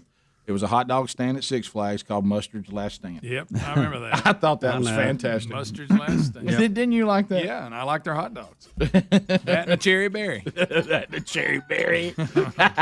I loved a good cherry berry. I know you did. That wasn't really my thing. I wanted ice cream. Did you know that the General Sherman tree was originally called Karl Marx? That's not true. The group of socialists used to camp under it, and they named it Karl Marx before it officially became the General Sherman. By the way, who are we as humans to give trees names? Yeah, really. How about just call it Big Tree 1? Please look at Mustard's Last Stand. There it is. Rick and Bubba.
35 minutes past the hour. Rick and Bubba show, will and meet, could happen at any time on the program. Be paying attention as we started a new week yesterday, and it still hasn't spun. So make a note of that. Have you been thinking that you and your company, and maybe you have a product that you would love to put before the Rick and Bubba audience, the greatest, most influential, best-looking, listening audience in the world? And if the answer is yes, trust me, if you've got the right product and it connects with that audience, you will do quite well, my friend. But you may be wondering how to do that. So why don't you go to rickandbubba.com, look under Contact, and you'll see how you can contact the national sales team or just email them directly, rickandbubba@syndicatedsolutions.com, and let them put together a game plan with you and your company, you and your product that will be on all the different Rick and Bubba platforms and become a partner with us like so many have in the past. We got so many great partnerships, some that have been going, good grief, for almost the length of the show. So you can do that. And, of course, always, if you're listening to one of our local markets and you just want to do something there locally, contact us here at the show, and we'll put you in touch with a local sales team. So find either one by going to rickandbubba.com under Contact, and we're happy to help you, and we'd love to team up with you and take your company forward to the Rick and Bubba audience. All right, so a couple of things going on. We are going to talk, and I know we all have COVID fatigue. Look, trust me, I'm as tired of talking about it as anybody, but it's someone was talking to me yesterday about the whole deal. And there's some people say, look, I just wish I'm tired of y'all talking about it. We just want the show to be a fun zone. I wish y'all would do more lighthearted stuff and don't get. And I said, well, here's and I agree with you, and we try to do that. Now we can't invent funny stories that don't happen, okay? But as far as stuff that we have, because this show is real, and sometimes that's what you like about it, sometimes what you won't like. That's right. But we don't sit down and write comedy bits. So we, as Mickey Dean taught us, we don't write comedy, we just report it. So if nothing funny has happened and in the lives of anybody on the show, there's really nothing to bring to the show from that category if nothing really happened. But anyway, but I understand what you're saying. And wacky world stories, if they don't exist, you can't quite do them. But I understand what you're saying. But this is kind of the analogy that I use, and I'm it's not this severe, thank the Lord. But I hope that we're going to get to the other side of it. But there's also the audience gets up every day with this thing still here. Okay, it's almost like you didn't hear us cutting up doing a lot of comedy bits during the few days of 9/11. Okay, because the audience had something else on their mind that was really at the forefront of what they were thinking about when they got up every day. And I said, unfortunately, this has kind of been a 9/11 that won't go away. Yeah. And so it's still at the front of people's minds, and we're still trying to figure a lot of stuff out, and they still want information. So we're going to try to do that, and we will balance it. And some days we may balance it well, and other days we may not. But our attempt is to balance it, but we can't ignore the pandemic completely because there's a lot of folks in the audience that is still – hey, guys, we're still living in this. So until it's eradicated, it's going to always be, a pretty big story because especially trying to figure out the inconsistency. So we're going to try to talk to a state health officer today and try to see if we can answer some of your questions or see if he can. But Psaki, don't you know that Jen Psaki, every time she looks out and sees Peter Ducey, she just is like, oh, yeah, she probably cringes. Who was the guy that attacked Trump all the time, and he'd look out there and see him out there and like, here we go. Bob Costas. Costas? Not Bob Costas. I don't think it was Bob Costas. Did he come out of retirement?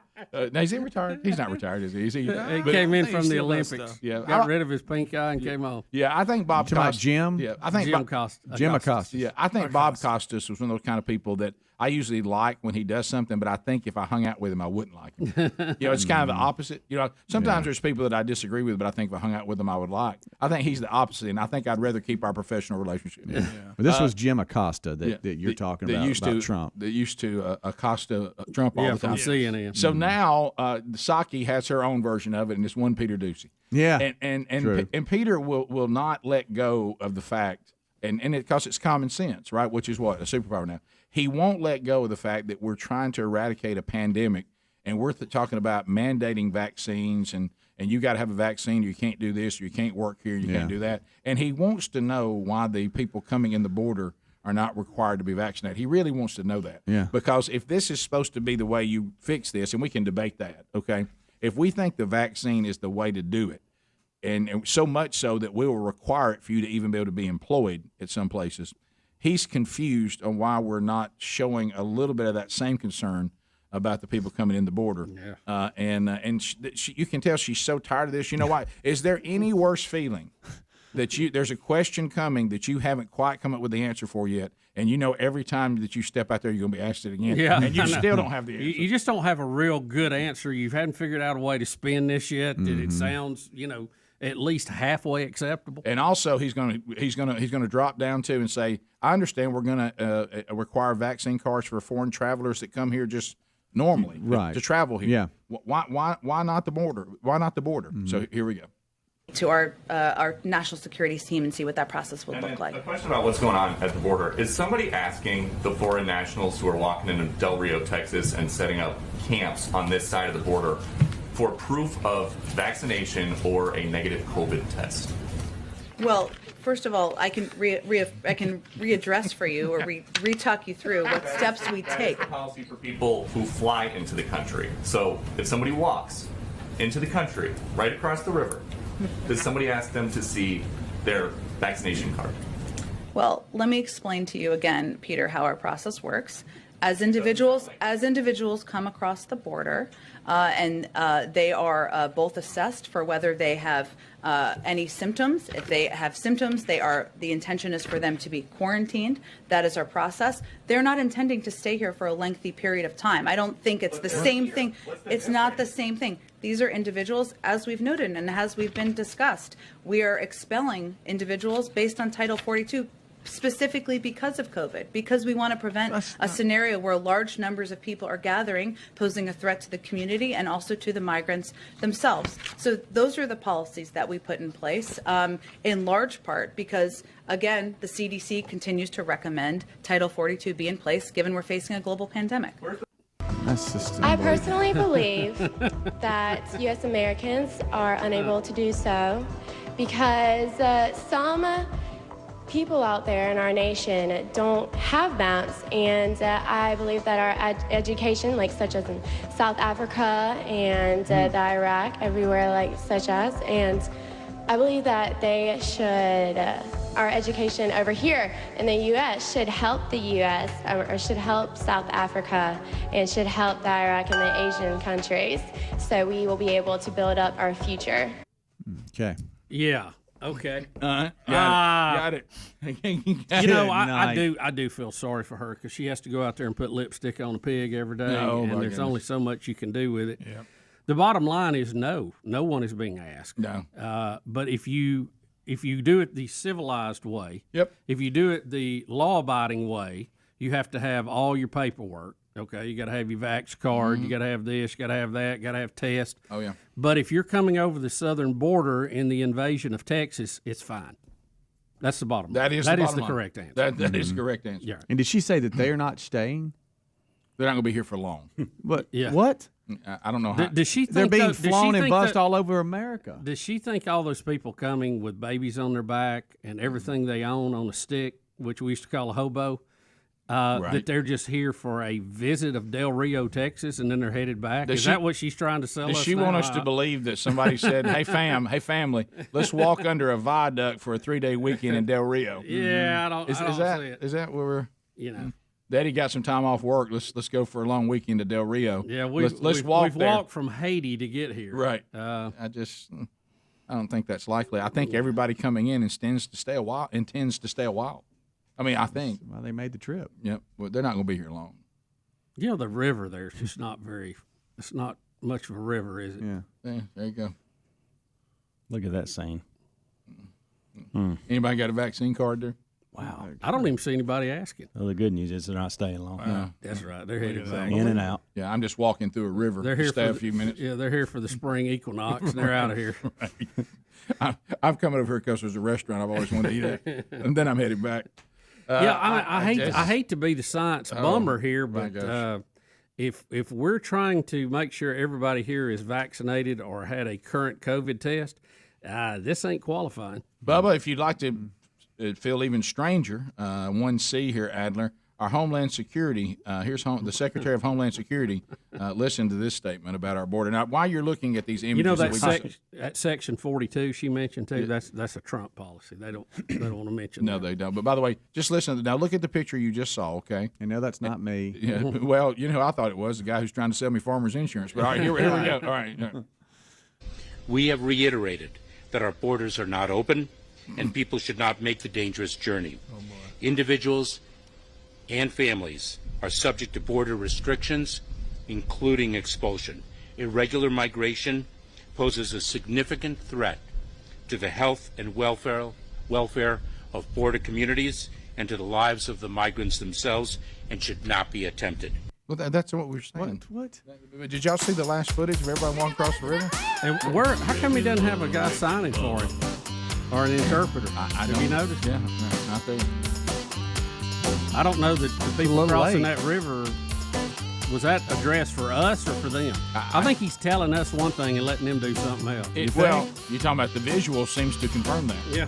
I mean, I'm glad he's not in charge of keeping General Sherman from burning down. No, that maybe would be firewood. Bubba, Rick and Bubba.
9 minutes to the top of the hour.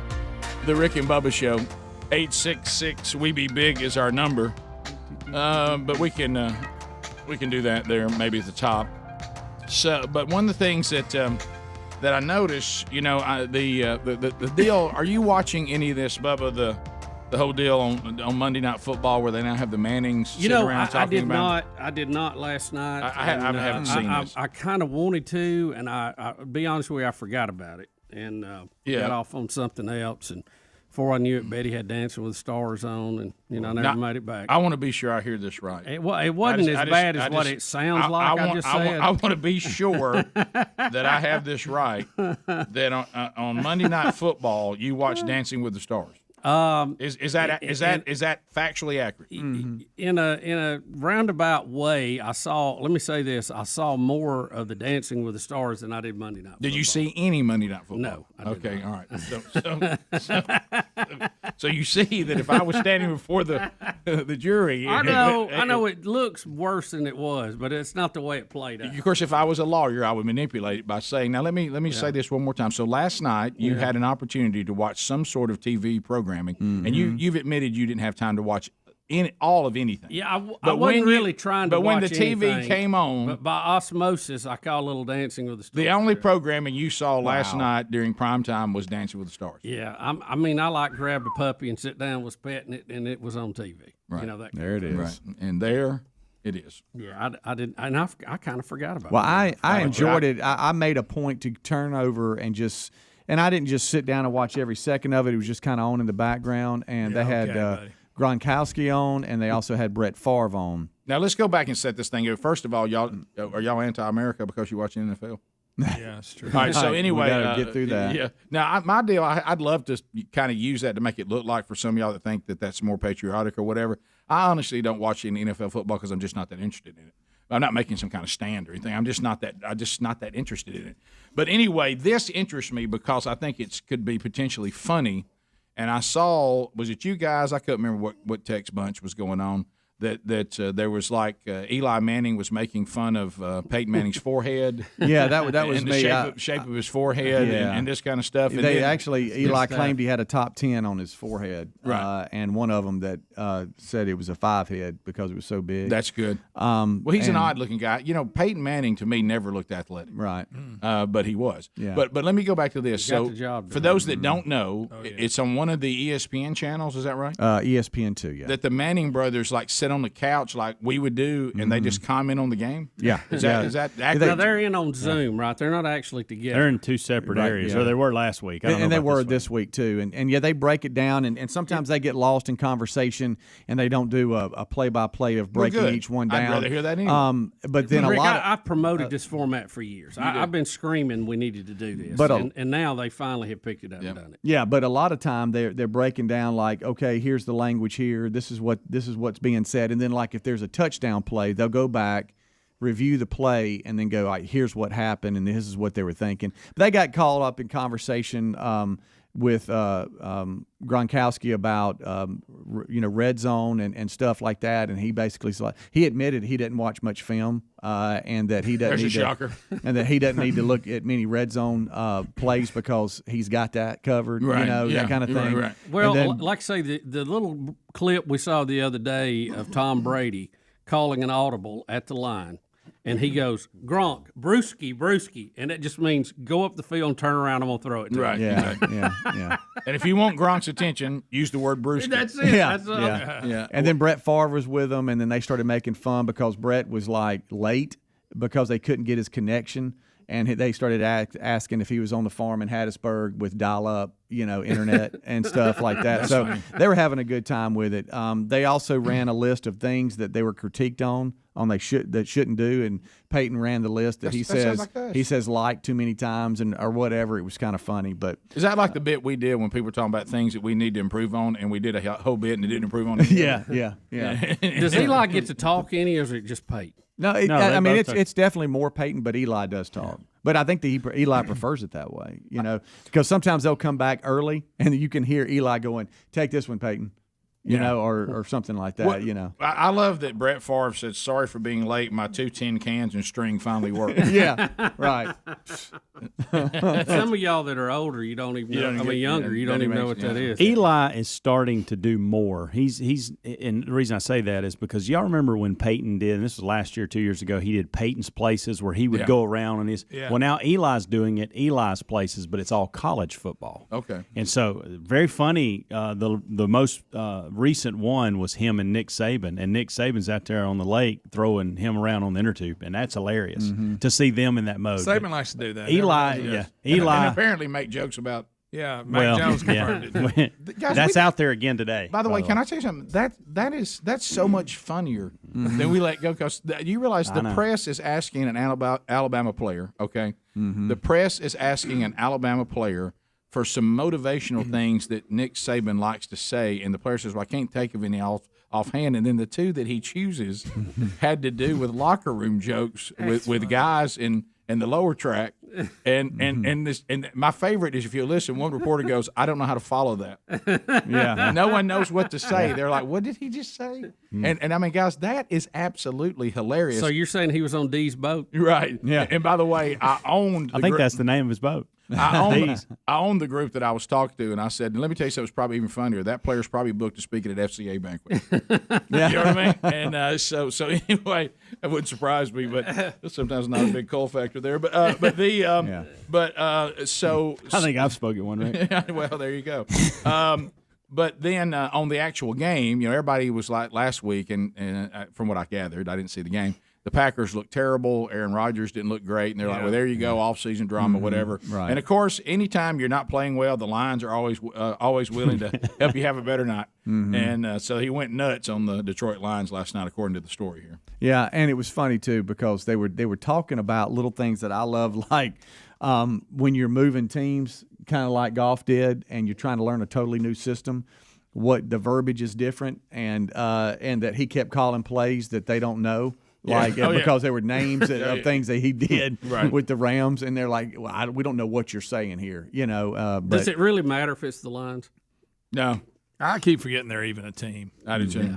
I mean, really, I do. I go, oh yeah. They're never the worst team in the league, but they are bad at a longer range than anybody. They're never in the hunt. But Never. they're never. There's people worse. If you're a Detroit Lions fan, do you have any other jersey but Barry Sanders? They had the Alex Karras, Calvin Johnson, Greg Landry. They had the big receiver. Yeah, Calvin. Megatron. That's what I was. Megatron. Yeah. Calvin Johnson. Johnson. Yeah. That was Calvin big. Johnson, yeah. But they're good players. It's so bad the good players all retire early. You notice that? Of course. Way before they should retire. Rick and Bubba.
Everybody, nobody panic. We're here. 6 minutes past the hour. From the broadcast plaza and teleport, another hour of Rick and Bubba. Speedy, the real Greg Burgess, Helmsy, Eddie Van Adler. The gang is all here. And welcome back for a brand new hour. There he is, Bill Bubba Bussey. Rick, honored and privileged to be here. Thank all of you for letting us do what we do. That's right. You have enabled us to have 27 years of making a living off incredibly low expectations. That's right, and we're going to try to do that just a little bit longer. Thank you for being the fuel that drives the bus. So let's talk about, I didn't know this. Greg, were you the one that brought this up? Yes, Rick, I was on my way home yesterday, and I don't remember what I was listening to, and they were playing this audio, and all I could think about was Bubba. I was picturing Bubba. I don't know why he would be listening to the Vikings on the radio, but picturing him on the radio and this call coming across, and just you know how he is disgusted with the Vikings anyway. Oh yeah, Bubba, I've never. But seen, this call is so good. Bubba is as down on the Vikings as he's ever been. But now picture Bubba listening to the game. Have you seen him play lately? Listen, picture him listening to it on the radio, and this is the call he got. All right, here we go. High snap, put down. Joseph, come on! It is gone! No, he missed it. Good. Are you kidding me? He missed it right. He missed it right. Oh, my heavens. Oh, my. He missed it right.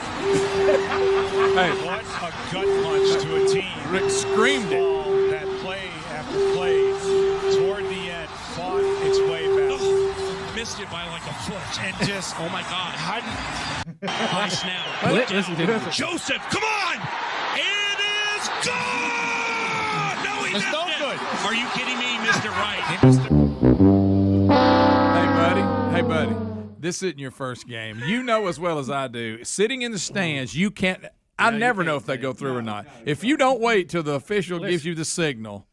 Greg, I would say this. You can't tell if you're in the stands. No, you Greg, can't. Go with the odds. Just assume he missed it. Yeah, but that would be the easiest thing. And then to you do go, with oh, the wait a minute, he hit it. Wait a minute.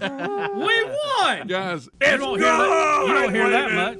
He delivered that good. He said this is going to be one for the ages. Yeah, this is going to go in. They're going to really love this. They're going to be replay playing it. this all over St. Paul. They are now. So, Bubba, that's the first thing I thought of. Has anybody got the schedule? When do they play the Lions? Oh, that's good. And we'll split with them. Oh, that's so good. Good. Wait a minute. It's good. I like it like in the same voice and excitement. He went, no, wait a minute. Whoa, wait a minute. It's good. No, wait a minute. Ricky, if I had $1 billion, and then that guy that's cold with him out to the right. They missed it. If I had $1 billion and I bought the Minnesota Vikings, You're right. I would pull up to the building and tell everybody, get out. Get your box. So everybody. Everybody's gone. Every person in that building, get out. Bubba, not because you got bad karma all over you. And you bring Bud Grant back. October the 10th. Bud Grant gets to stay. His office will be right next to mine, so I can go over there and talk hunting. With his short sleeve shirt on. October the 10th, Bubba. Huh? October the 10th, they play the Well, Lions. they'll get a win then, maybe. Where's it at? Looks Detroit or like Minneapolis? No, it looks like it's a home game. Oh, well, they might get I it. think. They'll blow that big old horn. I think. Let's see here. So they're not playing in Detroit? I want to see Bubba blow that big horn. I love how you say Detroit. I love how you say Detroit. Detroit. When they played Detroit. What if he played the guitar in Detroit? Yeah, they're in Minnesota. Oh, gosh. That damn Detroit.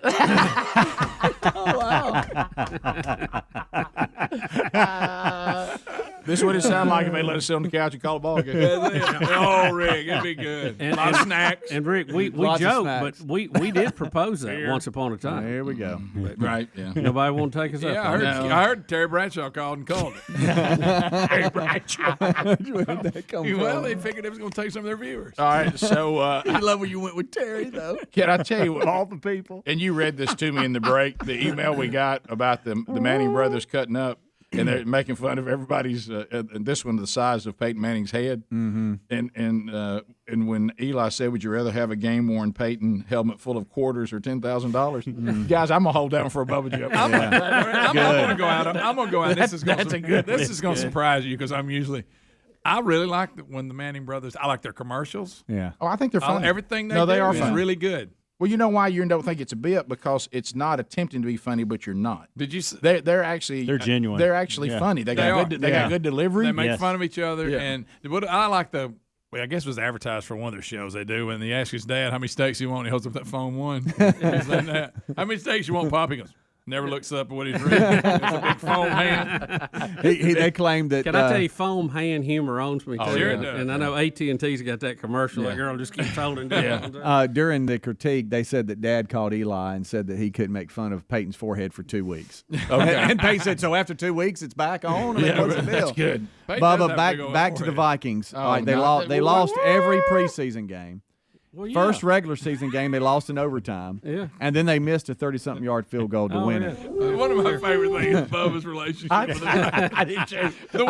the year, was it playoffs when it was so cold when they were playing in Minnesota Stadium? Yeah, Seattle. And all he had to do was hit that. We had an extra point to go to the Super Bowl. Rick Bubba claims, I just got it, walked off before he kicked. Yeah. When they started giving something. Hunter said, where are you going? I said, I know what's going to happen.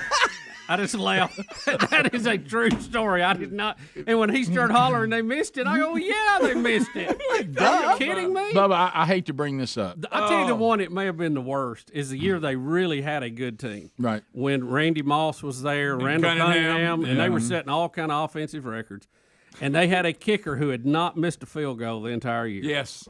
Playing the Falcons in an NFC championship. They And ended up playing Denver. I don't even remember what this is Buckner for him. Why are you doing this? I don't even remember. They were talking about how this guy never missed. It wasn't an impossible field goal.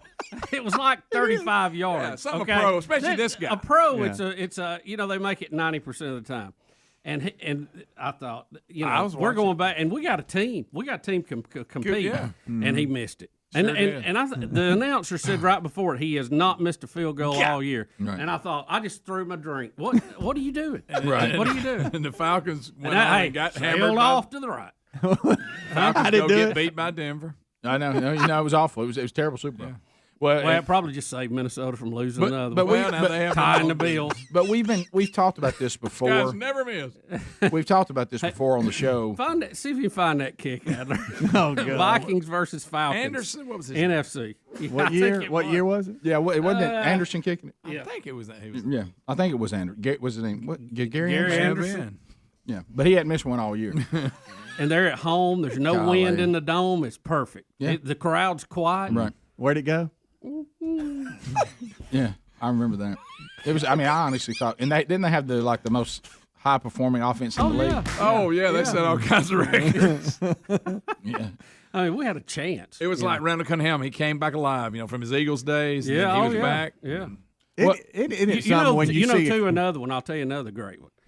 Of the 70s teams, and they had some good teams in the 70s. Went to the Super Bowl 3 times, but the best team they had statistically, record-wise, is the team that lost to Dallas on the Hail Mary pass in the ice. And the DB slipped down. And what's his name? Pearson caught that ball from Roger Staubach. The details, it's like it's all, but here's what Number 43 was the DB that slipped down. But listen, we've talked about this for years. That was Fran Tarkington at quarterback, Stu Voigt at tight end, Chuck Foreman at running back. Yeah.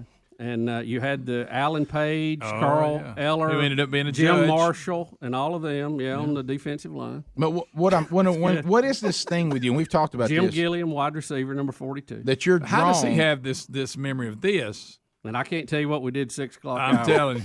But what I'm saying is, remember we talked about this before. What is this thing with you? You're never drawn to a dynasty. You're always drawn to these frustrating teams. These underdog things. I don't know. I think it's a sickness I got. Yeah. Is this the right one? Is this the right call right here?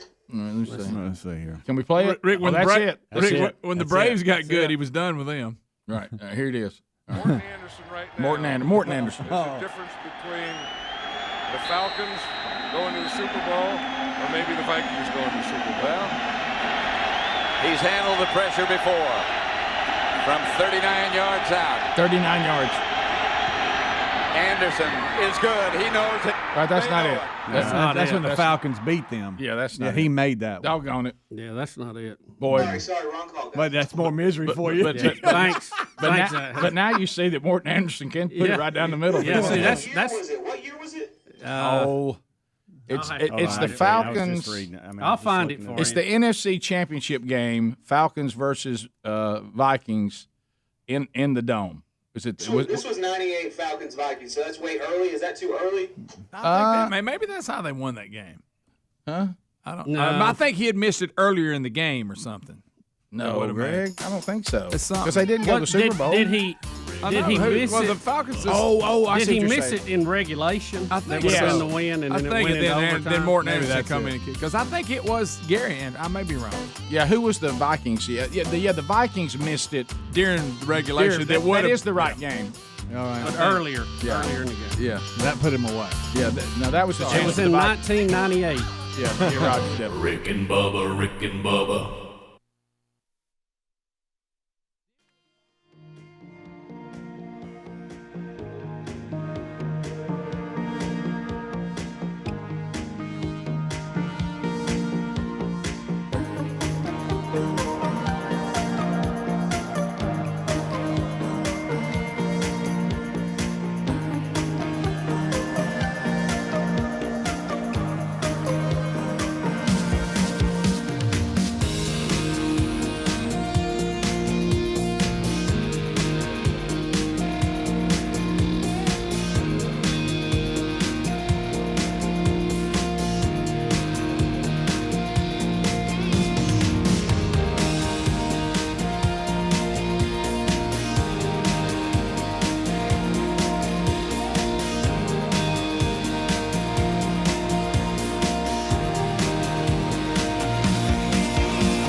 27 years, still swinging.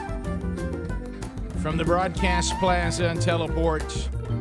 All right, so Adler, in his haste to gather this, it was weird that in this 1998 game, probably the best team that the Vikings have ever had, other than the one. They say they were the best team in football that year. Yeah, and Bubba was excited. Statistically speaking. And record there was. Yes. Yeah. There were two. Including perfect on field goals and PAT. They were throwing the ball down the field to Randy Moss. No one could even stop them. No, They could just score. You remember they hung about 40 on Green Bay up there in Green Bay. It wasn't even close. Is this your way to feel Well, better? I'm just saying to give you a comparison of how good they were. Is this your way to feel better? Because, hey, they ain't going to hang 40 on them now. You didn't have to bring us into this. They'd be lucky to get 4 on them. Yeah. If you look back in the past, you go, this is their best chance to win a Super Bowl. Yeah, If these guys get there. I remember sitting there wanting to win because I knew what it meant to you, and the fact that I wanted a good Super Bowl. Right. And I thought the Falcons, even though I'm good for the Falcons, that they weren't going to be able to play with Denver. And of course, we were right. Yeah. But anyway, so I thought. What was the score of that Super Bowl? I don't know, but they probably just saved Minnesota from more embarrassment. Really, frankly. So there's actually a 3-minute documentary about this kick, and you're going to hear the announcer say. This is just for Bubba. That Gary Anderson has not missed an extra point or a field goal the entire season. Speedy, can we edit this call with the call from the game Saturday or Sunday? Put it back together, and just so we can hear them back to back. All right, so here it is, Bubba. Here it is. Late in the NFC Championship game, the Super Bowl was one kick away. Gary Anderson, he hasn't missed a field goal since Moses departed the sea. Let's put him away. And they have an opportunity here with Gary Anderson to put this game out of reach. This is the perfect way to end it. This is a slam dunk. Anderson has been automatic all season long. He's been perfect on field goal attempts and PATs. Placement, the kick. It is no good. It missed wide to the left. Unbelievable. Bubba. No, Bubba. I remember looking up and saying, wow. That's what you said, wasn't it? Something different, probably. I'm sorry, Bubba. Had not missed. No, y'all, that's not the one I walked out of the room on. I was watching that one. No, I know you stayed for that. We need all 3 of those kicks. You walked out of the room on one more recent because Hunter was Yeah, sitting he there couldn't watching. believe it. I said, no, I'm not going to. You know, it's kind of like looking back. You might turn into salt. Yeah. I don't want to see it. Right. But I'm see, not going to look. we were talking about this off air. If you show up at that game and I go, Lord, Gary Anderson has not missed a kick all year or a PAT, I hope it don't come down to one because he is due to miss. Because you're not going to you be went the other perfect way. forever. You would go the other I way. would have been nervous going to the game going, I hope it don't come down to a field How goal many 'cause kicks he has- hadn't missed all year. He's Right. due a miss. How many kicks did the Falcons kicker miss? That was. I mean, how many kicks had he That missed? was He wasn't Morton, perfect for the season, Morton I guess. Anderson. Yeah, what was his numbers on that? Well, he was always a really good kicker. So in that game, it was 27-20. He makes that as 30-20. Instead, they tie it up, goes into overtime, and Falcons that's go when down. Morton kicks it. Falcons go down and tie it, and then Good Morton night. Anderson kicks from the exact same yardage, 39, right down the middle. Right down. OT. Yeah. So see if they make that, it's 30-10. done. It's It's over. over. 30-20. Because, 30-20 Yeah. because then Falcons have to score twice Wow. in only a Couldn't do it. few minutes there. Sorry, Bubba. That's rougher than I I thought had it to was. relive that, didn't I you? reckon buddy? it was more of a bip because he had a 1-bar face mask. Absolutely. And he had it below his chin. If you said, Greg, it's so true. When somebody does something that aggravates a fool out of you, if they look goofy doing Yeah, if it, they have something weird it makes it even so much worse. I mean, what a bip. I got a whole bar. Look at below that my right chin. there. You idiot. Adler, let's see if we can find that Hail Mary to Drew Pearson. No, Because you think about but this. we're not going to do this today. No. We're not Think gonna about do this. He Whoa. can look back and go, I was perfect for one NFL season on PATs and field goals. But everybody goes, yeah, but you missed that one in there, it cost you. I would rather have missed 4 during the season and hit that They one. always remember the last one. Yeah. So would you rather? But now this is, I think. Yeah, say when you're up by 4 touchdowns over Green miss a Bay few or of them. somebody, Yeah. then shank one. Yeah. Yeah. Get it out of your system. But I'll tell you this: I would rather be Gary Anderson than that guy for the Bills. You know, when they got the Giants and he misses that. Scott Norwood. Scott Norwood. It ended up being their only chance to ever win one because the next 3 they got down. Rick, waxed. that kick was on. It was just like a foot short. Oh, I it mean, was- it if was I really- remember it was right. just a little over. Do you remember that you ever seen the Was special it? on him? Did he miss Oh, yeah. wide or was it He just was short? wide. He was wide. Hey, by the way, it messed his life up.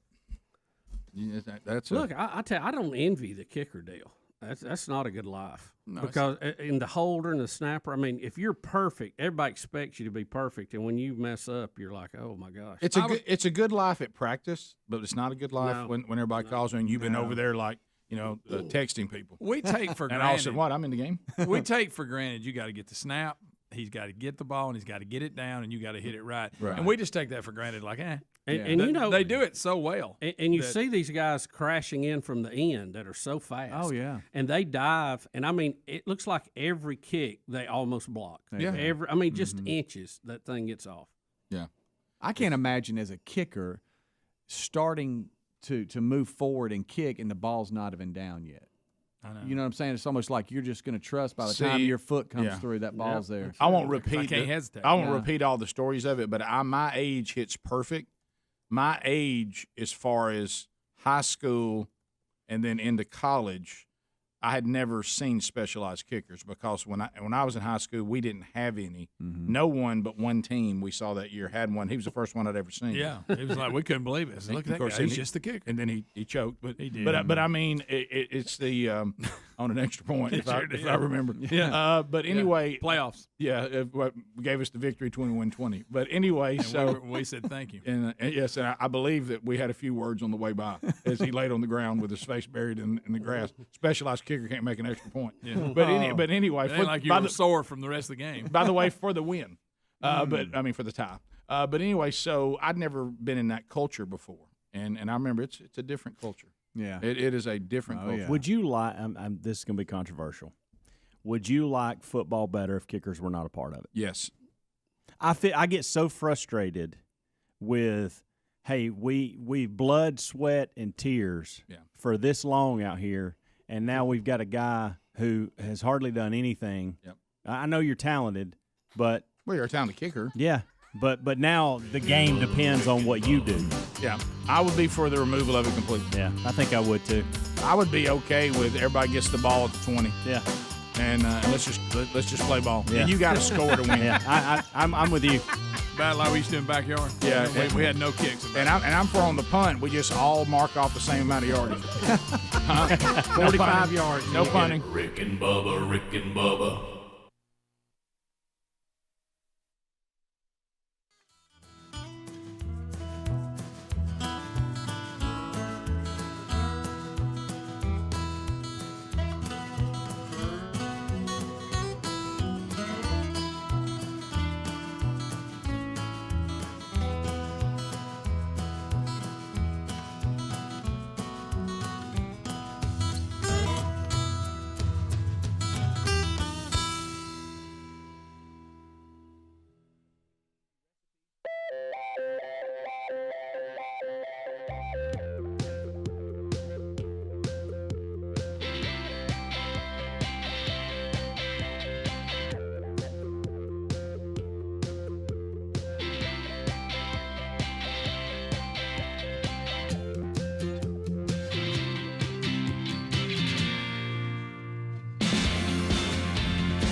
It is 35 minutes past the hour. Phone troll time, first one of the day. And we'll chat with you. 866-WE-BE-BIG. Comments, questions, bringing information to the table. Not designed for meaningless shout-outs or shameless plugs. This is topics only. I have a question. I have a comment. What do y'all think about this? Meaningless shout-outs and shameless plugs. Meaningless shout-outs and shameless plugs will result in a buzzer, and that will be the end of your time on the program. So let's go to candidco.com/Bubba. Now, this is very important.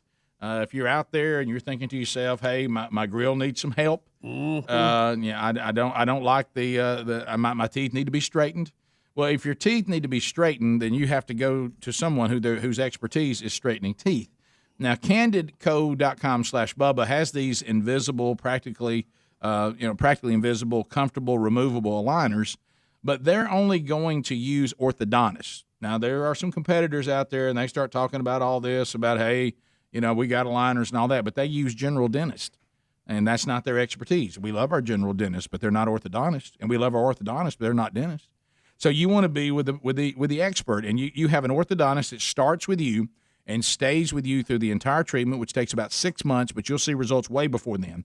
And we're going to get you $75 off the starter kit right now if you go to candidco.com/Bubba, use the code Bubba. This can be done from the comfort of your home. Or if you want to go to one of their studios, you can talk to them about that too. Candidco.com/Bubba. Also look for that link at rickandbubba.com. You'll find it there as well. All right, so let's get started. We'll start with Sean out of the great state of Alabama. Remember, this is a phone troll, so at the end of 30 seconds, the buzzer sounds if you don't get a timeout. But there's only 2 timeouts, one Bubba, one with Helmsley. So, Sean, you got 30 seconds on the Rick and Bubba show, sir. Go right ahead. Hey, I just want to let y'all know, man, I actually was COVID positive, and I actually got the monoclonal antibody infusion, but I was placed in the room.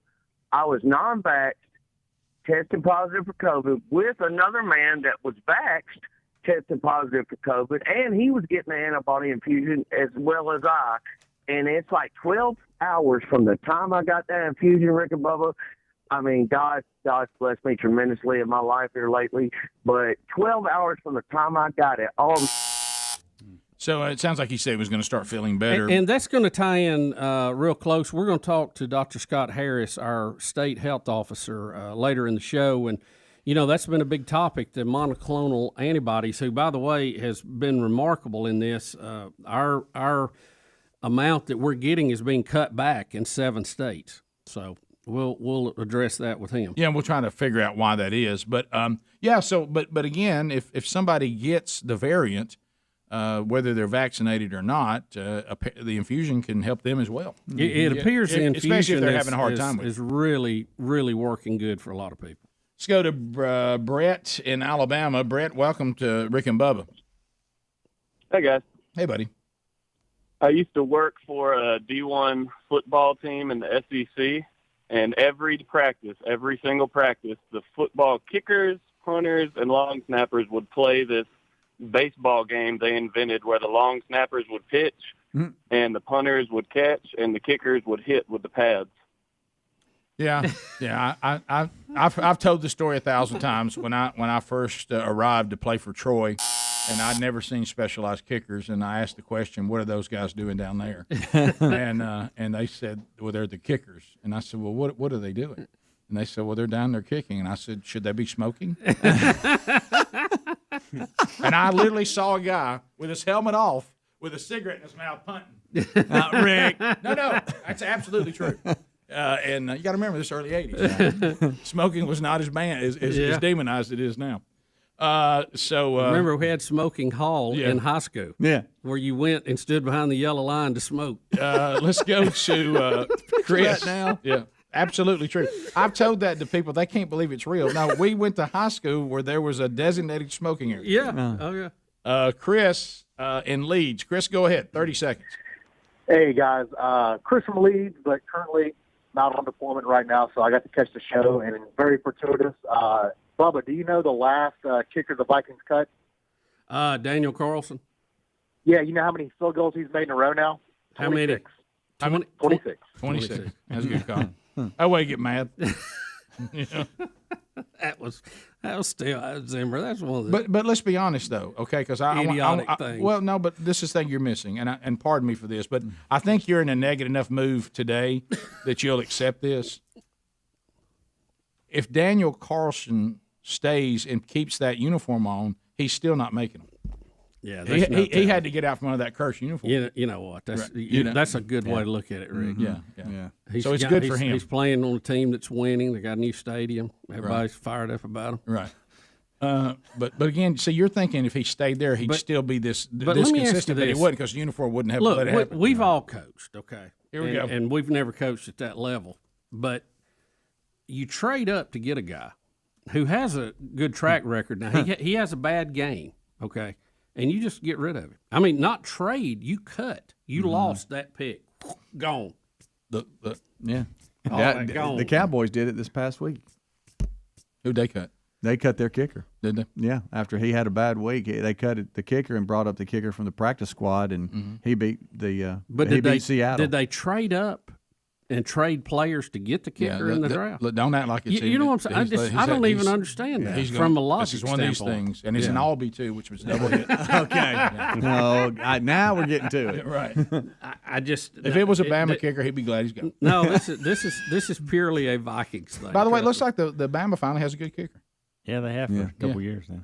Yeah, I mean he's been good. Of course, we're going to jinx him, but No, phrase it. I mean, up to this point, he's been great. I think that's how we phrase it. Is that who we think it is, son? I think so. Don't we know him? I think so. Yeah, but anyway, what I'm saying that owns me. That whole conversation yesterday owned me off the air. But I go with this again though. But again, remember, this one of those things that Alabama at one time to try to make it fair would have a bad kicker. Right. You know, and then everybody said, well, you can't. Well, let it made them, it interesting. You can't let them have a good kicker and everything. They else had so much success despite their kicking situation. Yeah, but now they've got both. Now they've dialed the kicking in. Up to this point, you're right. Up to this point. Yeah. And they may need it this year. Let's go to Tom in Alabama. Tom, go ahead. 3 acres, fellas. Thank you, buddy. Go ahead. All right, if y'all got the guts, I want you to ask Dr. Harris, the all Dr. Fauci puppet man, why do we have to wear a mask if we get the vaccine? That makes no sense. If I'm getting the vaccine, I'm not wearing the flipping mask. Well, you're starting to see, and I don't know where, the mask thing is kind of losing some momentum. Mm-hmm. Like I'm seeing some schools that I'm aware of that had the mask mandate, and they're dropping. Rick, ours, interesting, we started off with no mask, not mandatory. Then we had about a 3-week period where there was a mandate put in place, and now this week we've gone back to no mask. Yeah, well, I think we're understanding. Kids are excited, by which the way. This is not up for debate. If you're wondering. This is not up for debate. If you're, especially having to be in them for that long at a full school day, that I think the more we're finding out is if it's just a cheap mask that you bought at the drugstore or, and whatever, and you don't have an N95, probably what that mask is doing to you all day long probably causes more bad than good. Not only that, they're not wearing them right, and yeah. The fact that they're messing with them so much is more unhealthy than not having them at all. Yeah, because when you got to wear it that long, if you're putting one on just to go in somewhere and come back out, but when you got to wear one like it's your work day or your school day, you're messing with it, and you're it's so annoying. What was the story we did about the blue ones? Just the ones you throw away. 10%. 10%. They offer you about 10% protection. Yeah. Wow. I mean that's 10%. That's even approved by those that you're not allowed to question. Right. Let's go to. By the way, I wouldn't purchase anything in any industry that was only 10% effective. Never. Certainly not birth control. No.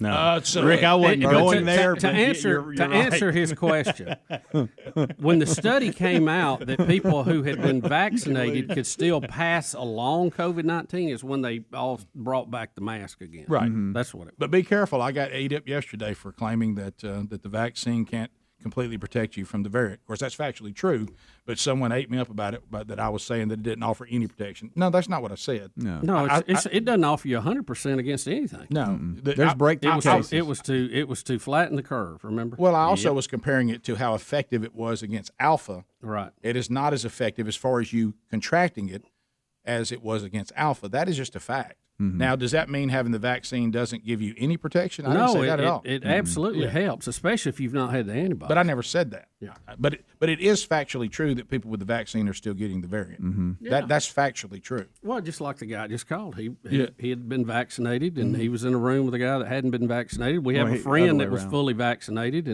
and he had to go to the hospital and get the monoclonal antibodies, and it's better now, by the way.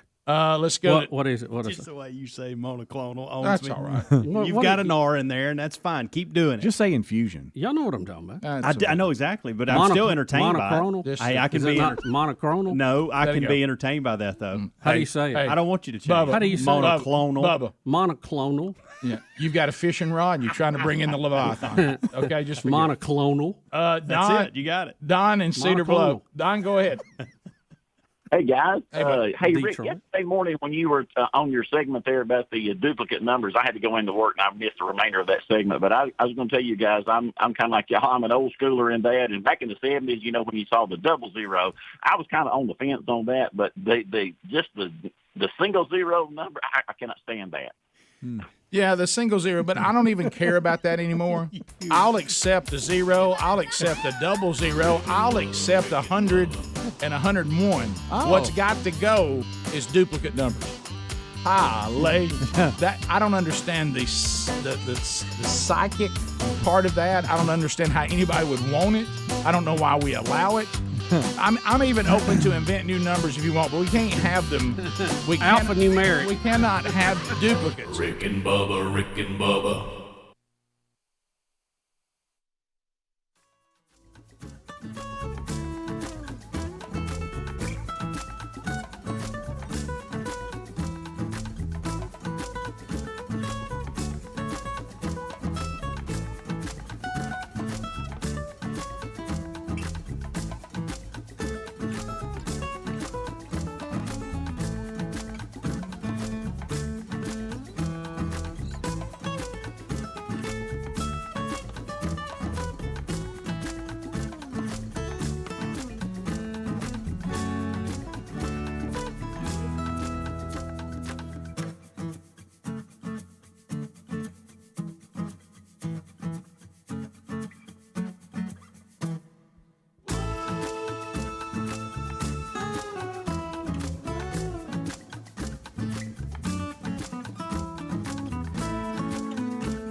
minutes to the top of the hour of the Rick and Bubba Show. Thank you for being with us today. We're out and about again this week. Looking forward to being in Birmingham, Alabama Thursday night. I'll be speaking over at Lakeside Baptist Church. Man Church, we're kicking off the men's discipleship strategy on that same day, sending guys out. Helmsy will be at First Baptist Opelika, Alabama on the very same night. He's doing a Man Church. They're into the second curriculum, and he'll be doing the Man Church coming up Thursday night, First Baptist Opelika. And then Rich Wingo will be headed up to Jasper, Alabama, and he'll be there at what's the name of that? I can't remember the name of that church up there. Northside? Northside Baptist in Jasper, Alabama. So we got 3 of us out Thursday night. So looking forward to participating, and if you want to join one of those Man Churches near you, you certainly can. All right, so phone calls coming in at 866-WE-BE-BIG. Bubba, I'm calling Paul in from Nashville because I know you've had kind of a hard day today with the Vikings. And I do believe that we've allowed you the movie Fever Pitch when they thought they'd removed all the VHS tapes of Bill Buckner's boot at first. Do you remember that? Yeah. And they found him. He found a That's copy. a good one. That's a good one. So, Paul in Nashville, go ahead, buddy. Hey, guys. Good morning. Hey. First, love your entertainment and, more importantly, your ministry. Yeah, that's right. Thank you, guys. Thank you. You're talking about this game, and I have a story. I told my wife, I got to call these guys and tell them the story. So I grew up in Minneapolis. I'm a Vikings fan. I was living in Atlanta at the time, so I'm becoming a Falcons fan. Me and my buddy were in Gatlinburg and happened to be at a place that was showing the game, and I'm thinking, I'm not a diehard sports fan, but I'm kind of, hey, either team wins, I kind of got a team to root for. There was one guy that was a Vikings fan. Everybody else was a Falcons fan, and this guy was decked out in purple like you'd expect, and he was pretty loud about it. And so during the game, the Vikings attempted a field goal. It hit the posts, didn't go in, and was no good, right? And so if they had gotten that, I think they would have won the game. But later, towards the end of the game, Atlanta is up to go kick the winning field goal. And there's this kind of silence and this pause. And this guy was drinking something other than water. Water helps you keep your senses. Yeah, right. Was he drinking? Was he drinking that brown water? It was gold colored, something like that. I got it. Yeah. Silly water. And so he's not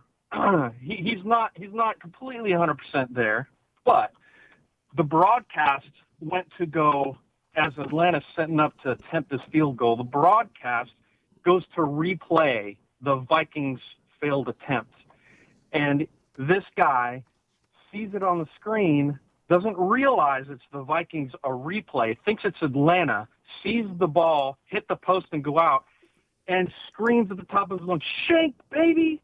And the whole place looked at him and erupted in laughter, him not realizing that it was actually the replay. He was thinking it was the Falcons. Yeah, that was the Gary Anderson miss that could have made it to 30-20.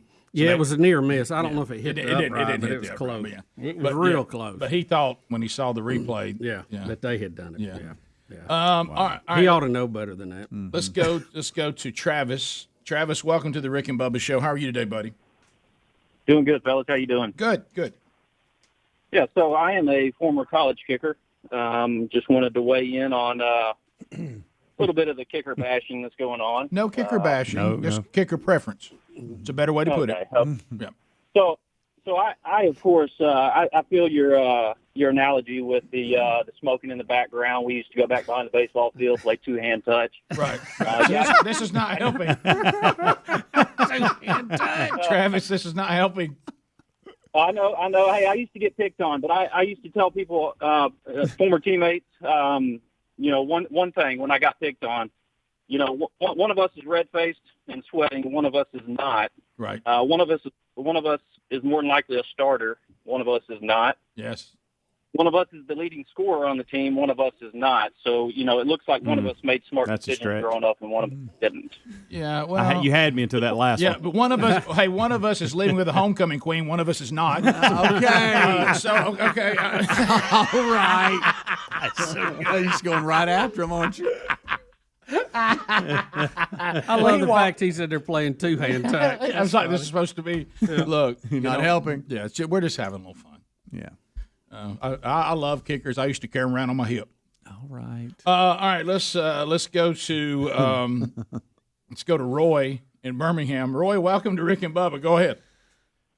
Hey, guys. Good morning. That was pretty funny, that last joke there about the homecoming queen. Yeah, I got a question. A lot of my friends and I have been wondering, where did these 12,000 Haitians come from? Did they just show up? Did they swim up the Rio Grande? I mean, and how did they all get there at one time? And what's the bigger hurry to get them out of there as opposed to any other people down there? I just don't understand that. Roy, I saw a story yesterday that said they were refugees from Haiti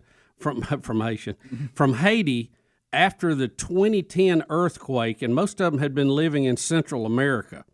So they had kind of been displaced for a while. Okay. And they thought this is a way. And they just thought this is a good time to get to America. Well, if our government tells you that, you probably respond. Well, Joe Biden, during the presidential debate, said we're going to let everybody in, so everybody started packing up and heading that way. Anonymous out of Auburn. Anonymous, go ahead.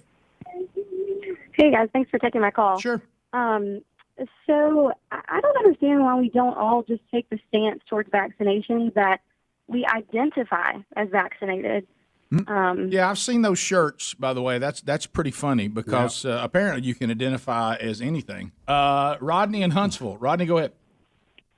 Yeah, Project Veritas dropped a video yesterday, whistleblower healthcare workers. Yep. They were blowing basically the truth on how the doctors were covering up a perfectly healthy 15-year-old kid took the vaccine and ended up with degenerative heart failure.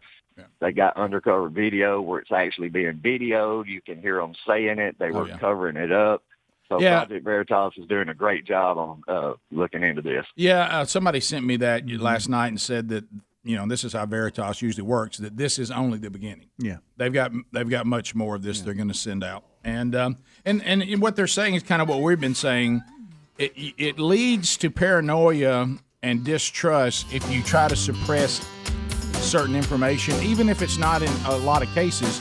You should be transparent, and we should know everything, the good, the bad, the ugly, involving the vaccine and the virus, and then be able to make choices for ourselves and for our own families. Top of the hour. Rick and Bubba, Rick and Bubba.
It is 6 minutes past the hour of the Rick and Bubba Show. Speedy, the real Greg Burgess, Helmsy, Eddie Van Adler, the gang is all here.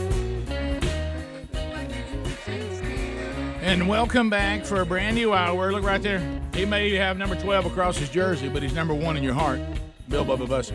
Rick, glad to be here, and thank all of you for being part of the Rick and Bubba Show. Fresh off watching Monday night Dancing with the Stars. I figured out why he's watching. I love when he blames Betty. There's a Spice Girl. There's a Spice Girl on there. Oh, I forgot about that. That's what's going on. We got gymnasts too. Don't forget. Had a couple of chicks dancing together. Between the Auburn Suni Lee and Spice Girl, that's why he's in. Oh, okay. Oh yeah. Here we go. It's got some War Eagle and Spice Girl. Right. Yeah. Right. That's it. Yeah. So, all right. Can I ask y'all? He had a mouthful. He couldn't defend himself. Right. Couple of things we need to talk about. Okay. And let's just get it out there. Okay. All right. So first of all, I would like to. I'm doing a study on how we're all a bunch of homers when it comes to everything, including our health. Okay. Okay. All right. So it's always been said, which I think is accurate. It's always been said, and I'm not going to land here. I'm going to get on something else, but I just want to get this in. It's been said, which I agree, that if Trump was still president, that all these people that are shaming us for not getting the vaccine would be against the vaccine. Yeah. Because they were against it. Most of them we can document them saying something on social media or an interview where they were against it. So that's been documented. Yes. Okay, Right. And it would be the highest of officials saying these things. Yeah, it would be the tyrannical King Trump is trying to force his fascist his rush to market, fascist SOB, right? His rush to market, because that have to be in there. His rush to market vaccine. He's trying to take over the world. That's what we would be hearing, right? Yep. Well, I'm going to pose another question. If Trump was still in president, those of you that are against the vaccine, would you now be for it? It's a good question. Well, I mean, can't we look at the other side of the coin? And go, we can. But let me point to this. When President Trump was in Coleman, which was a big time Trump fan, I mean, they were supporting the president, former president, 100%. Fired up. Most of them sit through a rainstorm and a thunderstorm to be there, and it was thousands of people.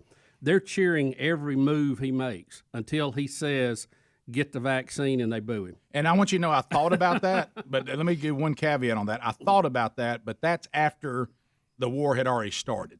If he had stayed president and been elected straight through, said we got to stop this pandemic, I've warp speed this vaccine to market, would the Trump supporters that now say that they will not take this vaccine, would they have taken it? If you because I understand what you said at Coleman, but the war had already started then. There had already been a well-established pro-vax, anti-vax group. But don't you think they would have, if they're going to follow Trump like a Pied Piper, right? Wouldn't they have followed him on that issue too?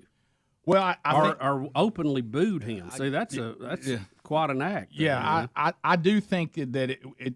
I understand what you're saying. I agree with that. That's all we can go with. Yeah, I'm just asking the question. Yeah, I'm not drawing a conclusion. Yeah, me too. I don't know what the response. Let me throw this at you too, because right now we've been talking about the PR of the vaccine and the mandates, and that's what most people are against. You know, I'm not the way anti-vaccine. It's been sold, Bubba, and I've said this 1,000 times. Yeah, the way it's been sold, the government mandating it is where I land. I'll tell Scotty Harris that the way this thing's been marketed is Dr. terrible. Scott Harris, right? Yeah.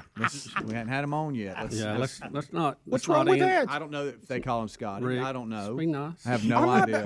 What's wrong with that's endearing? Right. That's like that sounds like Greg. You sound like your brother right now. Well, we are brothers. Hey, got you a drink in your hand? We were raised by the same people. Look, he's taking a sip. And I almost did he say little Scott? I didn't say I don't that. think you had little. See, I heard little. Now they're adding stuff. I thought all I could think about was little Lee Hubbard, and I thought you said little Scotty Harris. I think you said our little buddy Scotty. I don't know. I got it in my mind that you did. But I mean, it's all about the tone. I didn't say that at all. Yeah, that's true. Yeah, right. absolutely. Of course, he was also angry. He just didn't see it. But we're not talking about Dr. Scott Harris here. It's just what Bubba wrote. But he's right. But here's what I didn't think that was is, being mean. I wonder, and I don't know, but I wonder if where we are now, if Trump was president and all that, it would have been marketed differently. If it would have been marketed different, and Governor Abbott and DeSantis, where they're saying, look, we're encouraging people to take the vaccine, but we're not mandating it. I wonder if he would have had that approach, which would have taken the pressure off individuals thinking that somebody's going to mandate it. Yeah, I guess what I'm saying don't know. is, I'm just I guess what asking I'm saying is in the two tribes, and would it be? I'm terrified of a tyrannical giant central government with Democrats in control. Mm-hmm. I'm less terrified of a giant tyrannical central government if Trump's in control. You know what I mean? And That's a great question. And how I about don't this? know. And then on other ends, I'm more afraid of Trump and I'm less afraid of this bunch. Mhm. But really, when you look at it, if you could remove the politics, are there people? And I think the answer is yes, especially based on what you said about Coleman, Bubba. I do think there are some people that are principled on pharmaceuticals and vaccines, and there's some who are completely anti them. I got that. Then there's some that are saying, I'm not anti-vax. I'm just going to take each pharmaceutical that's being suggested to me on its own merit and make my decisions on whether I think the risks are there, and if they are they worth it? The risk to benefit factor, which is not evil to do that. No. And so I was how much of this is just tribalism and home team? I hate to say this, but we know the psychology of getting stuff. And, we've talked about it for many years, the free T-shirt mentality. I think if the government came out right now and said, okay, we're about to quit manufacturing this stuff, and we got a certain amount left, and after Thanksgiving or November 1, we're done with it. You're on your own. We're out. That's it. You're going to have to pay for it after that if you can find it. Boy, people would be lined up left and right. No doubt. And no mandate. Hey, if we're clearing it out, this is it. It's a clear-out sale. Well, I would like you to ask Dr. Harris one question. Dr. Scott Harris? Yes. I'm not talking about our vice president. She's not a doctor. Right. But what are we doing, like, in your meetings? What are you doing about the natural antibody people? No, it's on my list. It's like, how can we bring them into the decision on what's, you know what I'm saying? And some, because it's almost like they're the ignored people. It's like, okay, we have natural antibodies. Two things. What do we do with them, and how? Right. And I know you can go to Doc in the Boxes and all this. I've had a son that had to do it recently and get an antibody test, or you can go through your doctor. I do think it would help if they were easily available. My question number 6, has not addressing natural antibodies hurt the trust factor with the non-vaxxers? I think it has, because now Fauci's been forced, even by some of his own, he's been forced to address it. And to your point, Bubba, why was that not just addressed from the very beginning? And another thing, and I got another email here, and Project Veritas is now bringing this to the front. Do you think it's unwise to try to silence and pretend that no one's having bad side effects from the vaccine? I mean, I'm not saying it's a large number, and I may hear the percentages like with any pharmaceutical and go, that's not very high. But when you suppress it, and then Veritas comes out with their recordings, just like the natural antibodies, it looks like you're trying to hide something that may not even be. Well, here's the question, and again, this is back to the tribalism. Is it being suppressed? You can go to the CDC website, and they have the reporting thing, side effects from vaccines and all that stuff. Is that number accurate? If you look at it in the big picture of things, it is a very small number, unless you're one of those people, which is very bad. Here's the problem with that. You're right, 100%. Here's the problem with that. I announced that number on the air and had people attack me saying that number's not right, and it's right from the CDC. Well, I mean that's always. I mean, any number you can go. Right. Is it accurate? And then you're going to hear somebody say, and I'm talking about people were saying the number was too high. They were that many people hadn't had side effects. I said it's right from the CDC site. No, the number's too high. Well, and then you're going to have people like with this Project Veritas that's going to claim that the CDC and all them do suppress it because they're not. They're sitting here in this recording saying, of course, we can't report that this is the vaccine. We all know that, and they're getting mad about it. So, but see, again, it still may just be the tiniest of percentages. But when if it's true, Bubba, and I'll give you, if it's true that it is being suppressed, well, then when people find that out, it just adds to the, I believe, unnecessary fear. And we're back to what we started on. The marketing of this has just been terrible. And everything that you could do to make those that don't want to take it not want to take it, you're just amplifying it. Yep. Especially now that it's become the condescending, if you won't get vaccinated, you're evil, and those of us been vaccinated are the wonderful people. See, once that starts. Yeah, I don't get in that line. No. 15 minutes past, more Rick and Bubba coming up. Rick and Bubba, Rick and Bubba.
Thank you, Morgan Freeman. 21 minutes past the hour of the Rick and Bubba Show. We're back. 866-WE-BE-BIG is the number.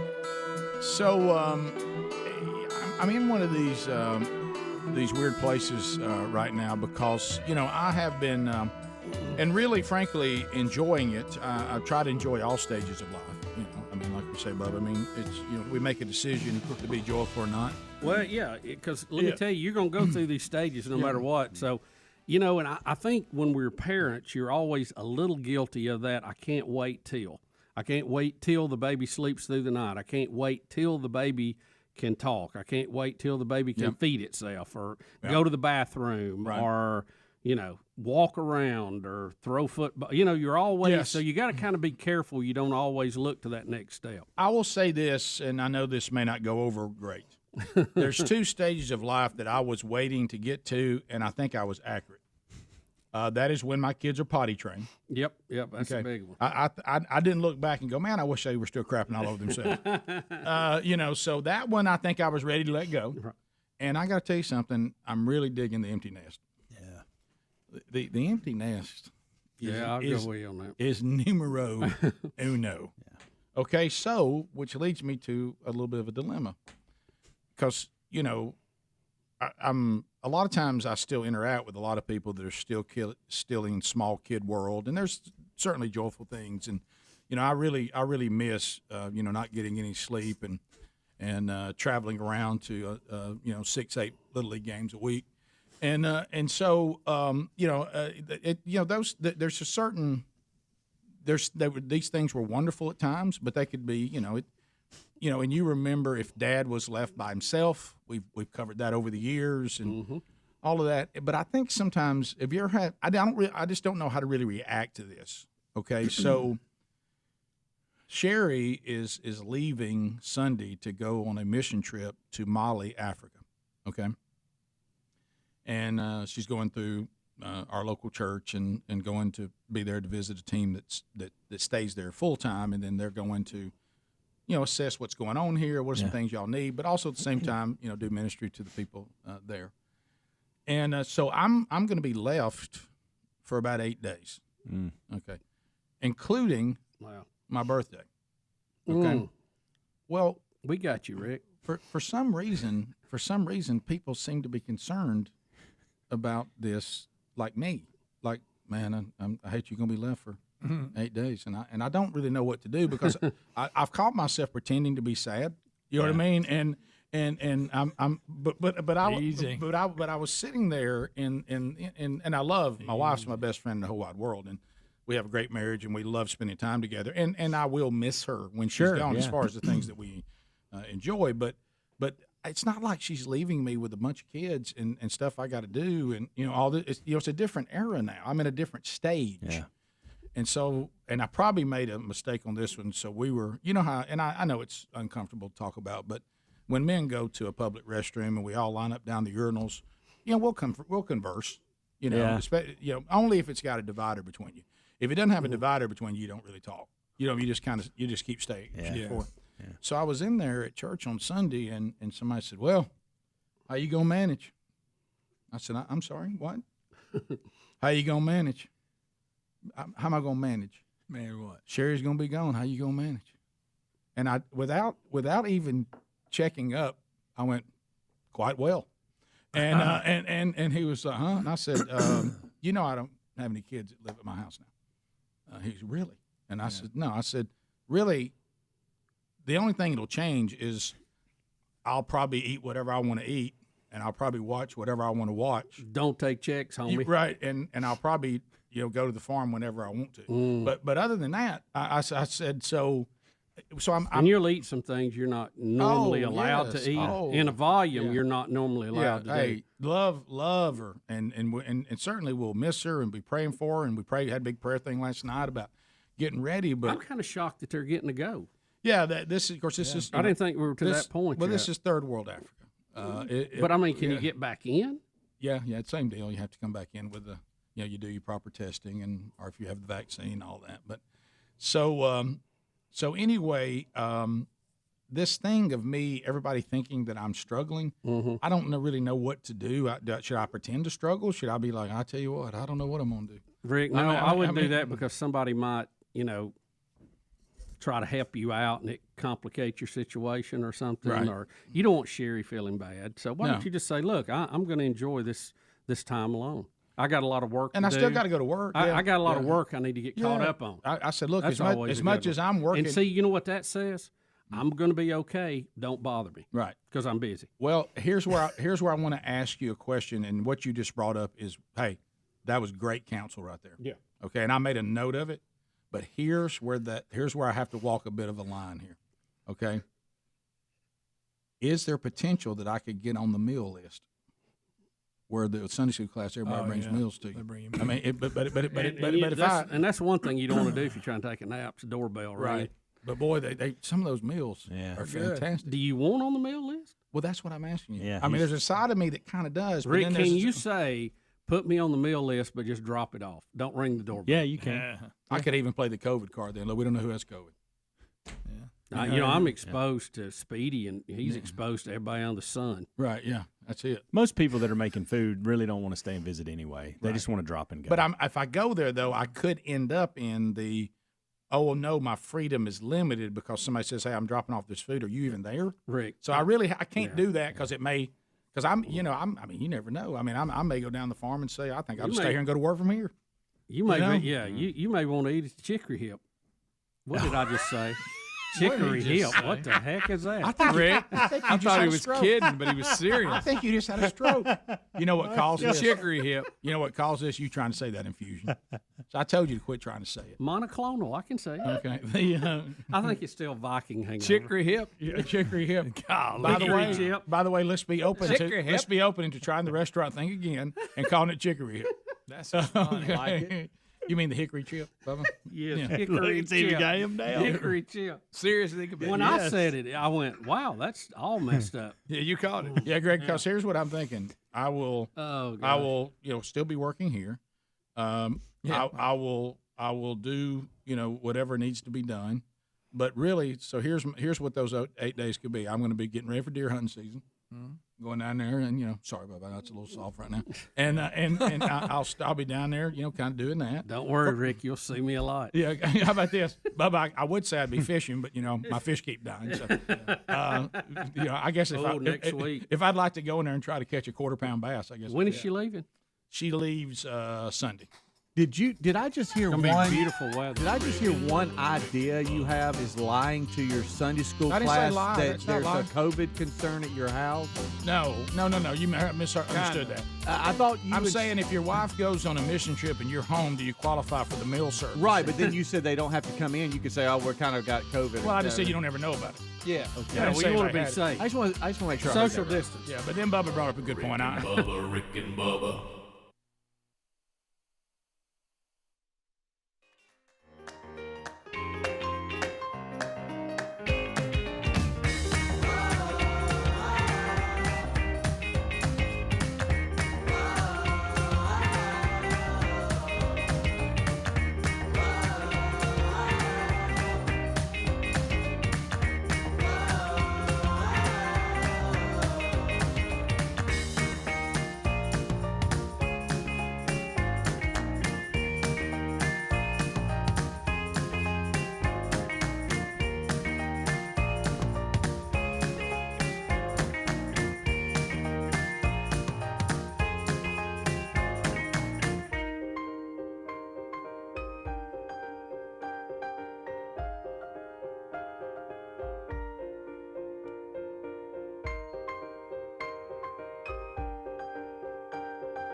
All right, here we go. 35 minutes past the hour of the Rick and Bubba Show. MyPillow.com continues to offer these incredible products. Man, if you haven't been there, they've added quilts. Yeah, when you've got is it in the first day of fall today?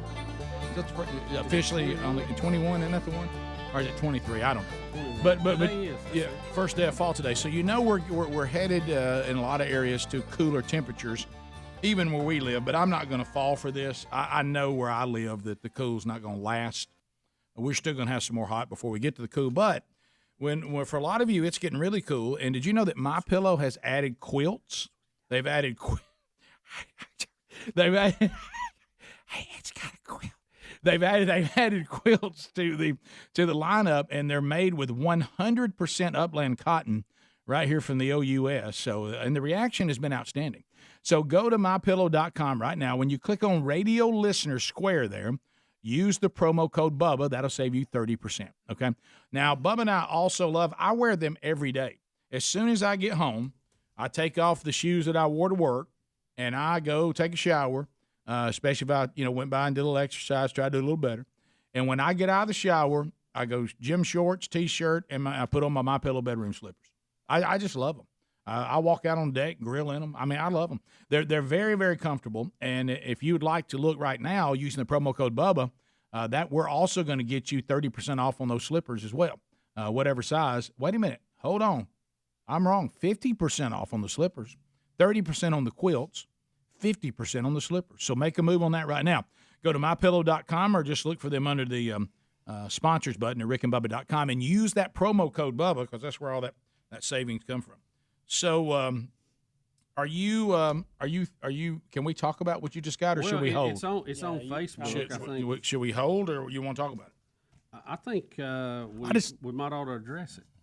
Yeah, I think you can talk about it. Yeah, because if we can help everybody else is talking about it on social media. All the better, And I don't know if this is him or not. Right. Okay. All right. Well, so let's be clear on that. Yeah. Yeah. Well, but I'll say this: the backpacks match, and he looks awful lot like him. The backpack match. What people too? are saying. Okay. Rick, it's just these kind of things are always hard to tell, but there is a post on Facebook from a gentleman in Florida, close to Baker, Florida, named Sam Bass. And he has a post from a Moultrie camera, game cam, out in the woods from yesterday morning at 6:17 a.m. And there is someone walking through the woods on his property, and he posts on here, he says, I'm not saying this is the guy, but whoever this is on my trail camera this morning in Baker, Florida, strongly fits the description of Brian Laundrie. Authorities have been contacted, but people in Northwest Florida area might want to be on the lookout. So if you look at this game picture, is that on the Moultrie camera? Yes, that is correct. If you look at this game, there it is. If you look on this game camera, I mean, the backpack and the description of this guy, it really looks a lot like him. May not be. Yeah. But why else would somebody be walking? Trespassing out that time of the morning. It's not strange. It's not deer hunting season there. Is there any kind of hunting season there right now? I mean, somebody could be just hiking, I guess, and going on a walk in the woods. But the fact that he's disappeared, and when you look at that, it looks a lot like him, doesn't it? Yeah, it does. It really does. It's kind of strange. I don't know. Maybe it will help to locate it, or at least keep people aware of it. We had reports yesterday of Mobile and all over the Panhandle area. So we'll see. This was yesterday morning near Baker, Florida. So what do you do? I know we're all speculating, and we can't help it. It's just part of the human nature. We love to speculate on this story. I mean, it's just getting. Did they ever confirm it was her yesterday, or are we still waiting on those results of the body they found? I haven't. I wasn't following the news, so it may have been out and I just missed it. But yeah, I have people who are in that area right now, and they're saying local media saying that it was her, but the national media has not gone that far yet. Yeah, the story we have is that autopsy results should be today, and so they should have hard evidence on that. Did you see today. this picture? I did. I was looking at it. I know he had a shaved head, but now that guy has hair. But I mean, Does he have hair? Well, he's just got. It looks like 5 o'clock shadow on the back there. Yeah, which that could easily be grown out if you hadn't shaved in a little bit. And it looks like he has that little strip down the top, like he has, but it may not be him. Don't know. No, but it's interesting, and it would go in line with what you talked about 12 different reports being called in about somebody in the Mobile area fitting his description, and then him in the Panhandle. If I'm the owner of the property and got my cameras out there, whether it's Brian Laundrie or not, I want to know who's running around on my property. Yeah. At 6 o'clock in the morning. Agree. Carrying a bag. Yeah. Mm-hmm. That's a little creepy without the murder. Yeah, it is. Nobody likes people with bags walking around the property. No. Yeah. Now where I live, it's pretty normal. But and this last text that they're talking about that. Gabby was texting, I guess, back to the family and was referring to the grandfather, and it was, I think, in the text it said Stan or whatever. She and never the parents called said she never called by his first name. By his first name, which means that they feel like somebody else was texting on her phone, which just leads to more confusion about what happened. So what do you think about, Rick and Bubba? We talked about the series we wanted to put together, that by day we were radio hosts. Right, at night we solve mysteries. But at night we go out and solve mysteries. So do we think at the end of all this we're just going to find that two people got agitated with each other and somebody lost control and took somebody else's life? We just don't know. But based on the complaint, prior to that in the video, it certainly looks like they were arguing and it had turned physical, and then he shows back up without her. That sounded like theme music. Boy, really can I tell you that kind of wigged me out, kind of like that Raggedy Ann doll in the wall yesterday. Wait a minute, though. On our TV series, would that be what they play when we'd find a clue? Ooh, I like a little stinger. Yeah. Well, let me say this: if we were heading out, we would head out, and part of us would go to Mobile, and part of us would go to Baker, Florida, and we'd be working that area. Don't y'all think? How far is Chipley, Florida, from any of that? Boy. And of course, I would have the drone up. I guess that's where I'm gonna be Sunday night. Yeah. I just wonder if I need to. Just talked about that. What if I went, did a man church, and caught this guy? Well, he might be there. Rick, we would have Rick. the infrared drone up, at night, because obviously he's moving in the gray zone there. Oh, yeah. And sadly, it looked like their relationship had gotten physical at some point because the 911 call that You mean the argument? Yeah, like the may have possibly domestic gotten type. physical. Yeah, is that in the 911 call she was talking about him hitting her. Yeah. But then there was another report that she was the aggressive one. So when he was pulled over, when they were pulled over, he says that she jerked the steering wheel, and that's what made the police officer pull him over. And then he had some markings on either his arm or his face or whatever. And the police officer asked him, "Hey, what's that all about?" And he said, "Well, she got a little aggressive or whatever." It wasn't exact verbiage, but so there was early signs of that even in the body. Yeah, right. And I would put that in our here's some things we know. Absolutely. So here's some of the 911 call. Here we go. This is a separate 911 call in which someone claims he slapped her. Oh, okay. Got it. Okay. Grant County Sheriff's Office. Were you able to get a description of the intoxication? Hi, can you hear me, sir? Yeah, I can hear you.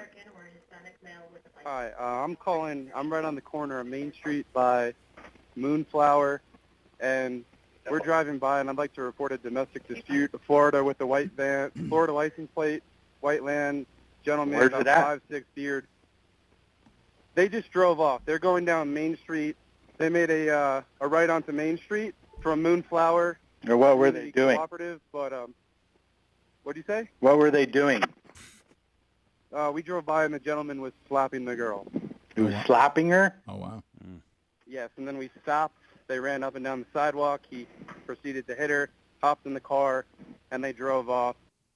Wow. So I didn't know about that. So if it had gotten there, then with your question to us, right. could it have gotten there again and either on purpose or accidentally something happened, and then he freaks out and panics and no question. And we're here where we if any man is on record that he will physically slap a woman, then anything is possible. Yeah, that's right. Yeah. When it comes to physically, and then this where the YouTubers found the white van a couple of days after they had heard from her, the family. And then they went to that location, ended up finding her what appears to be her body within 1,000 feet of that location. And then someone sent us a still shot of what appeared to be a man off in the distance where the van was when they rode by. Did we ever determine if that was actually a person? Yeah, or we not? couldn't tell. I mean, we tried to blow it up. We couldn't tell, but some people were saying it looked like somebody walking in that field, a single person. So I don't know. But they do know it was the van because they got the tag. Yeah. Well, they found the body there. Yeah. Yep. Yeah. That'll By the way, that's very damning. And the fact that you disappear and won't talk to anybody. Yeah. 15 minutes to the top of the hour. 866 We Be Big is our number. More of the Rick and Bubba Show next. Rick and Bubba, Rick and Bubba.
It's 9 minutes to the top of the hour.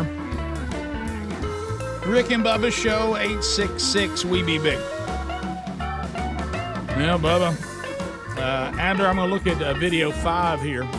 Video 5. So, this is something, Bubba, I think you and I could really relate to. Can you imagine if we were, in this country still in some sort of lockdown and you had no access to things like Kentucky Fried Chicken? Oh, my gosh, Rick. Curse the thought. Well, and you know what happens is it creates... Don't say it. It creates a black market. And we actually have a video package from the Australian news. Australia has just basically... They've tried to take away the rights of they want their people to live in isolation, I guess, forever, even though we're seeing some other... how much more information do we have to get in that lockdowns don't work? And for them, we're going to ask Dr. Scott Harris about that. What's other countries doing? What kind of luck are they having or not having? And get it straight from him. And he's right on the front of a lot of these things going on right now, especially the monoclonal antibody. But there's two things I'll give you. So I'll tell you what, Adam, we'll do video 5, and since Bubba brought that up, we'll also do video 4. But here's video 5. Gang members caught smuggling $100 worth of KFC into a lockdown town. All right, so one example they've given yesterday was 2 people they found driving around the border between Auckland and Waikato on the back roads, and they say they pulled them over and found 2 gang associates with $100,000 in cash, and get this, a bootload of KFC that they've tried to get from Hamilton to Auckland. Now, police have put out imagery today on their social media channels of what they found. There's a lot of cash, there's a lot of chicken, and there's a lot of coleslaw that's all now that's now been confiscated. Guys, you realize what happens? Drug dealers now, we're running fried chicken. So we have a city that's locked down, and I guess Hamilton isn't locked down. Chicken. And so the gang members are going to get KFC in Hamilton, and then they're smuggling it into the lockdown town because people can't get KFC. That is hilarious. And it looks like they're making good money doing $100,000. I started to say only in America, but it's actually only in Australia. But when they showed that currency, that looked like that was dollars, but maybe it wasn't. What do the Aussies use? No, it's different, I think, isn't it? That money looks very familiar. But Rick, it had a picture of a kangaroo on it. Well, okay. Crocodile Dundee on the other side. So, is that? Yeah, that's their stuff. That's their stuff. But it does favor. Yeah, it does No, a little it bit. don't. A little bit, Greg. It has a number on it. That's the only thing. It's got a number, and it's got a purple, picture for God's on sake. it. Greg, I didn't Some look of at it. ours It was in passing. Okay. All right, how about this? End the break. In the break, we're just going to stand toe to That toe. looks just like it. In the break, toe to toe. You punch me, I punch you. You punch me, I punch you. Okay, we'll see. Are we drawing back or are we measuring? Like we're measuring. Okay. Yeah. So to go longer. Yeah. All right. Yeah, draw back it with me. This is just a picture. This is just a picture. All right, video 5 is just a picture, but you were asking about Dr. Scott Harris coming up. Singapore is spiking with cases, and they are one of the longest uninterrupted mask mandates in the world, and 80% of the entire population is vaccinated. Yeah, and they are like the Israeli numbers. Same thing, yeah. That's what I thought. They're nearing a new high in cases, and politicians just keep ignoring it and pushing for even more mandates. So it isn't working. It is not working. I told you if you look at some of the data, and of course, data's in the eye of the beholder. Right. It really looks like when you look at least the United States, California, Florida, Texas, all that, it doesn't look like there's been a lot of difference, even though they've approached it in terribly different ways, that when all said and done, the numbers look very similar. Yeah, if you look at this graph, and they've never changed anything, right? Then when it finally dropped off, they probably thought, yeah, this is all about our mandates and our mask mandates. Then it came back. Which means the process of this virus seems to be unaffected by what they're doing. It's like I told you yesterday. It's working itself out through a process. I saw one report where it looked like it's a rolling blackout almost. Yeah. Where the peaks are, it just seems like it moves around. Yep. And about the time somebody has good numbers and the media starts patting them on the back and telling them what a good job they're doing, it comes back. So it's, Would you like to see Australians dealing with a kangaroo? Because we have that today, too. Yeah. Sure. So, video 6, Australians rescue a stunned, freezing kangaroo over the edge of Lake Burley, Griffin, this morning. He's stunned and freezing. I don't know what this looks like or what it even means, but since you brought up, the kangaroo tied to Australians, if we have a kangaroo video today, by golly, will you? I like kangaroo videos. Yeah, by the way. They usually deliver. Very Aussie rescue is being seen around the world tonight. Mates found this wet, seemingly stunned kangaroo over the edge of Lake Burley Griffin this morning. With a little coaxing, they managed to scoop him up and carry him back to land. It looked for a second like they were in for a fight, but holding onto his paws, they managed to calm the roo down before what seemed to be a magic moment. A magic moment. Oh, he's thinking ya. Probably not. Right. After hanging out for a while, we're told he hopped away in good shape. Right before he took his leg and ripped the guy's bowels out. So this is life in Australia. We got a couple of mates down there rescuing Couple of mates? a roo. And they thought they were in for a fight. It's a magic moment, Rick. Yeah, for a magic moment. Oh, look, he's thanking us. Probably not. Probably trying to rip your arm out of socket. He's probably still disoriented. I know. They'll punch him. And I know what I'm about to say is. Do people have them as pets? Can you know. tame them to that I point? think so, Some people do, but I wouldn't. domesticate What them? about that claw they get you with? Well, They'll get you that claw. Yeah, they will. son. I want to go If back. you have a pet, don't you declaw it? I know. Probably. I know Like where a this cat? is going to end up, and I don't have enough time for this because I know when I bring this up, we're going to end at the anteater. I got it. That's where I'm headed. Yeah, that's ugly. But if I could just bring not up, ugly. if I can just An bring, anteater? if I can just bring up Strange. on the list of bizarre animals, the kangaroo's got to be there. He is. That's a bizarre the animal. way he travels. And the way the pouch thing. Yeah. I mean, a lot happening. There's a lot going on there. I don't know. I'm so sorry. Lastly, Australia has been majorly locked down, like you guys have been talking about this whole segment. Did y'all see the clash with police and Australian freedom protesters, by the way? I heard about it, and I think we had something on it yesterday, few kangaroos but we did not cover it. Look, This is It Australia. looks like Braveheart when they would all crash Yeah. together in the middle of the field. Yeah, the How Australians. about those mates? Yeah, Look at them, mates. Somebody's wanting some chicken. well, remember the fact that They're running for buckets of chicken. there they go to KFC. The fact that Australians, with their reputation, are letting the government put the thumb on them like they do, that's not their spirit. I Well, don't know where they're going. They're very similar to us. They are. And that's one reason I'm a little surprised that they've. Well, you see that they. Yeah, it looks like the dam may have had finally enough. broke. So to Bubba, speak. apparently they can't get to the point where they've had enough. Yeah. Looks like there. So yeah, That's definitely a You know, sign it of was a having penal colony. look right here. Look right here. Oh, spraying them.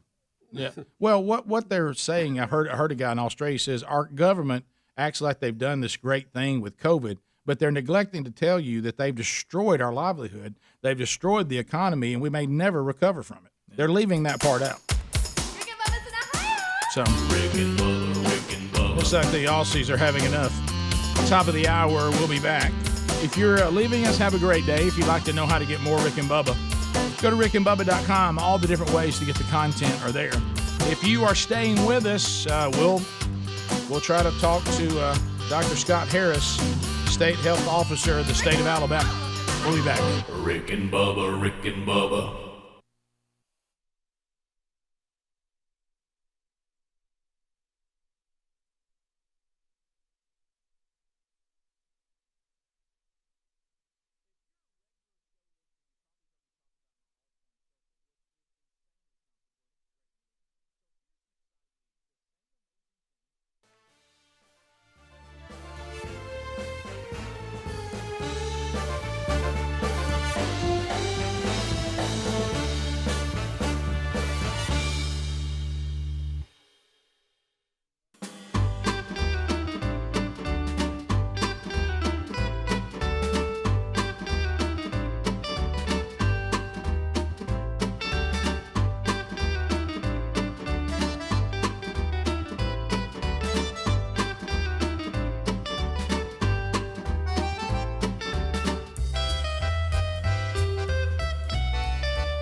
the hour from the broadcast plaza and teleport. It is another hour of the Rick and Bubba Show. Thanks for being here. Speedy, the real Greg Burgess, Helmsy, Eddie Van Adler, all here. Welcome back for a brand new hour. There's Bill Bubba Bussy. Rick, glad to be here, honored and privileged, and we're glad to have with us this hour Dr. Scott Harris. He is the Alabama State Health Officer. He has been on the very cutting edge of all of this COVID, and we wanted to catch up with him and go directly to the source on a couple of issues that are facing all of us today. So, Dr. Harris, welcome to Rick and Bubba. First of all, thanks for taking time to be with us. Hey, good morning. Thank you very much for having me. All right, so let's jump into the Bubba. How do you say it? Monoclonal antibodies. Very good. the infusion.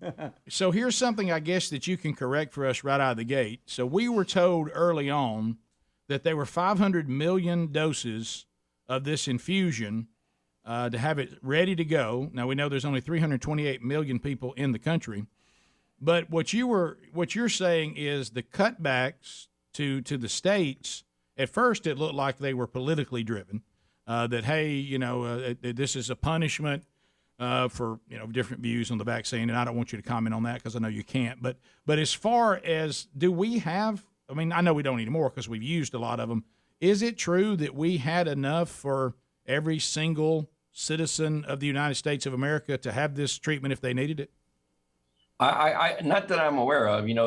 That's a lot more doses than we were aware that's available. There are some monoclonal products that are just out there generally for sale to hospitals and doctors that aren't being provided by the federal government. So there may be some private supply out there, but for the whole country as a whole, the feds are making available about 150,000 doses per week.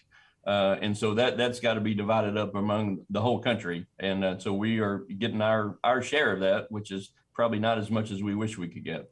Dr. Harris, I know last week the story was that the 7 southern states were going to be cut back based on what we were getting. We were going to get cut back maybe 30%. Is that part of exactly why then? And tell us a little bit how this came about. Yeah. So we were pretty confused about that as well, I have to tell you. We had a phone call with our federal partners about 2.5 weeks ago, and they said that around 70% of all these antibodies in the country were going to about 7 states. And here in the Southeast, and we're the states that, happen to have the most cases. And so it makes sense, of course, that we would be getting the largest supply of those. But they said that because they were trying to distribute them other places that we could expect to see a decrease. They never said it would be a 30% cut. They just said you can expect probably that's about the amount that we want to have to ship to you that you're ordering. There was a lot of hue and cry over that, and a lot of us were wondering if we were being singled out and picked on. And ultimately, we had a call with them about a week ago to clarify, and they said actually every state in the country is going to be on the same formula. And if you have more cases, more people in your hospital, you actually get more drug. So there's probably still not enough to go around. There's a couple of 100,000 cases a day right now of COVID in the country. With only 150,000 doses a week of this product. But we do feel like we're getting the amount that, makes sense given the number of people we have in our state and the number of people sick and hospitalized. Dr. Harris, walk us through that process a little bit. If you're a doctor and you feel like that this is going to help a patient, do they order that through you guys, or how does that get from manufacturer to patient? Yeah, so that's actually been the big change that's created a lot of confusion. So up until a week ago, a doctor or hospital or clinic that's given that product would just go online and order it directly from the manufacturer. The federal government pays the bill. The doctor could go online and order it from the company that makes it, and it would just get shipped directly to that practice. Now that there's probably not enough to go around because they've started applying this formula to all states, they've made the health department be the one in charge of actually the ordering process. So people order through us. We submit that order, and then it goes to the individual person who gives it. It's sort of like we did originally with the vaccine, where doctors or hospitals would order through the health department, and then that product would get delivered directly to them to give. This is the same sort of thing that we're doing now with the monoclonals. So now that we're kind of in a rationing process, does that complicate the ordering system, or are you guys set up to handle that? Yeah, I mean, it complicates it a lot because, when there's not enough to go around, nobody's really going to be happy with what they get. What we are doing is we're trying to make sure we give everybody proportionally their fair share. So each Monday, starting yesterday, each Monday we send out basically an order form to all the providers in the state. They tell us how much they expect to use this coming week. Then we find out how much we're going to get from the feds, and then we just proportionally allocate that out so that everybody gets the same percentage of whatever we have available. We might have to, reserve the right to move some to a certain part of the state if there's a huge outbreak there or a place that just doesn't have any providers there. But our plan is just to give it to everybody equally. Dr. Harris, we're hearing from vaccinated people who've had breakthrough infections as well as unvaccinated people that they're having really remarkable success with this treatment. Are you surprised? Because this is not a new treatment. I mean, if I'm not mistaken, it's been around since World War I to do this type of treatment, right? Yeah, monoclonal antibodies using antibody therapy is not new at all. This idea of a monoclonal antibody that's created in the laboratory is not a real new process, but it's been around for a couple of decades. But it's not surprising that it works at all. This is effectively a way to get sort of instantly vaccinated. If somebody who's vaccinated makes their own antibodies, it takes a couple of weeks for those to increase in your body to the level that they're protective, as opposed to getting the monoclonal product, which is made in the laboratory and just instantly gives you a full dose of antibodies on board. So those are just two different ways to get to the same end, which is to have antibodies to fight COVID in your body. And as far as the variants, is it also as effective with them as it was the alpha or the natural one to begin with? It definitely is against the Delta virus, which is more than 95% of the ones that we're seeing right now in the country. One of the earlier monoclonal products that was made by a company called Lilly doesn't work as well against the beta and gamma variants, but it turns out we're just not seeing a lot of those variants around right now. They've sort of been replaced by the Delta variant. So why do you think this infusion seems to offer more protection against the variant than even the vaccine or as much? I don't think it does. I think it's a way of getting protection on board instantly. If you're sick, you can immediately have antibodies to fight that infection. You don't have to wait a couple of weeks for your own body to produce them. And so it definitely reduces hospitalizations, by a significant amount. It's not more effective than the vaccine. The vaccine is at least as effective, but probably a lot more effective. People who are vaccinated fully, a couple of weeks after their final shot, when they're exposed, if they have a breakthrough infection, they're still very unlikely to get very sick, and very, very rarely will they die. Oh, yeah, right. No doubt about that. But I guess where there's been some, and again, I think a lot of this goes back to the way this has been communicated from the federal government, just like the thing about the infusion. What we hear from the federal government, I think incorrectly and not really well done, was everybody's going to get this infusion across the board equally. And, of course, people are saying, well, shouldn't it be sent to where there's the greatest need? And now you're saying that probably is the case. They just didn't communicate that very well. So thanks for clearing that up. But the other one is the hiding and almost not wanting to talk about those who have natural antibodies. Now, Dr. Fauci's being forced to do it now because he's having doctors ask him directly about it. And I think people think that maybe it's not true, but it looks like it's like nobody wants to talk about that. But it is true that the natural antibodies do offer you protection. Sure, absolutely. And I certainly don't think we've been afraid to talk about that. I think the big questions have been we just don't have the same kind of data available to know how long those antibodies last and what full protection really looks like. In the laboratory, at least, the people that have the very best protection, that is the people that have the highest level of antibodies, or people that have been infected, had natural infection, and then subsequently gotten vaccinated. We know those people are probably 3 times less likely to get infected than any other group of people you can select.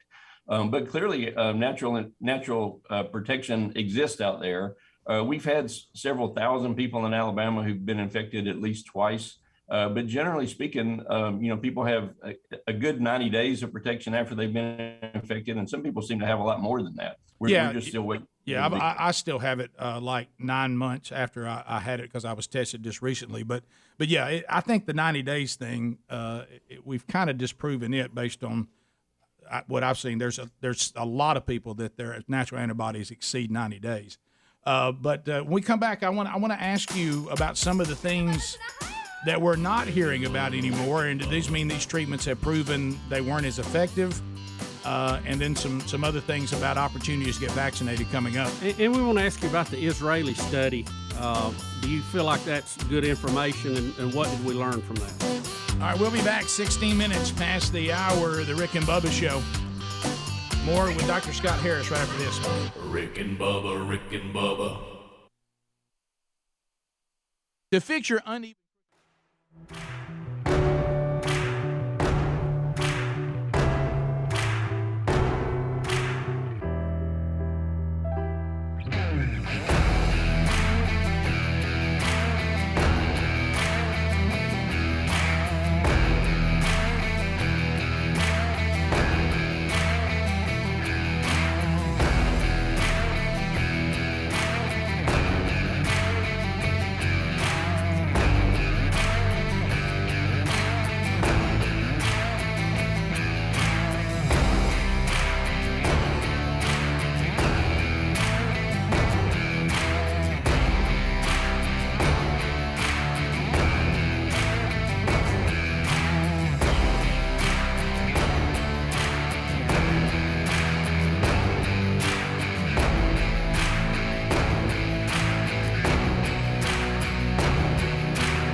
22 minutes past the hour of the Rick and Bubba Show. We're back. We're talking with Dr. Scott Harris, Alabama State Health Officer, trying to get some clarifications on some of the things, especially with the monoclonal antibodies and the supply. Some people are emailing Doc and asking if they can donate their blood who have antibodies, but you were telling us in the break that's not the same treatment. That's back to the plasma treatment. That's right, and that was the best thing we had at the time. It was certainly used widely. There's still some studies going on that people might be able to find a way to donate for, but the monoclonal antibodies are actually created from scratch in the laboratory. These aren't antibodies that are taken from people who've been infected before. What about remdesivir? What happened to it? I hear nothing about that anymore. Yeah, remdesivir is still around. You know, remdesivir is actually a drug that attacks the virus itself, and so it's approved for people in the hospital. The main issue there is that it really works if you're able to give it on the first or second or third day of illness, but because it's an IV given in the hospital, you rarely reach people at that stage. They've usually been sick for a while before they get in the hospital, and so by the time you're giving it 7 or 8 or 9 days later, it just tends not to be as effective. Okay. Dr. Harris, the Israeli study came out, I guess, maybe a week and a half ago, 2 weeks, and it looked like it was a lot of people saying the most comprehensive study we had so far. Are you putting a lot of weight in that, and what did we learn from that? And are you talking about related to booster doses? Is that what we're Well, the overall study that had the natural antibodies versus vaccine versus both together. Yeah, I would say I don't know for certain all the details of that. I read pretty closely what they put out on booster doses recently. Right. The information that we have on people doing both was recently published in a thing called MMWR, but it's a journal here in the U.S. that looked at people in Kentucky who'd been previously infected, and then some who got vaccinated, some who did not get vaccinated. And those people who were infected, had natural immunity, and then got vaccinated were about 3 times less likely to get infected than those people that had natural immunity only. And so, you know, we absolutely agree people who have natural immunity are going to be protected for some period of time. But the best information we have is that vaccination makes those folks even safer. Do you think that the vaccine by itself is as good as the natural, or are they about the same? That's a good question. I don't think that's sorted out right now. You know, we know for a fact that the main problem is that to get natural infection, you know, about 2% of people are going to die. Correct. You know, that's the main issue. Correct. And so if people are vaccinated, you know, right now we've had about 0.01% of vaccinated people who died. And so that still continues to be our strategy. It's not that we don't trust or believe in natural infection. It's just there's not a good way to get to that point without a lot of people getting sick. And see, if the way you just said that had been communicated from the beginning, I think it would have saved a lot of paranoia. Yeah, that's what I was going to ask you, Dr. Harris. There still is a hesitancy to get the vaccine by a lot of people who have not even had the disease and basically have no defense. What do you think the reason is for that? Is it the distrust of government in general? What are y'all seeing as the largest driving force behind that? Yeah, I wish I could give you a straight answer, but there's about as many different reasons as there are people out there. You know, a lot of it is just based on mistrust, people who don't believe, you know, the government in general or public health in particular. You know, this is as you guys know, the last few years have been an incredibly political time, you know, partisan wise. And so people tend to only take advice from people whose politics they agree with. You know, that's just the world we live in right now, unfortunately. And so, you know, it's hard for people who are trying to stay apolitical to give advice to everybody because people don't know if they can trust me because they don't know who I voted for sometimes. And so that makes it really challenging.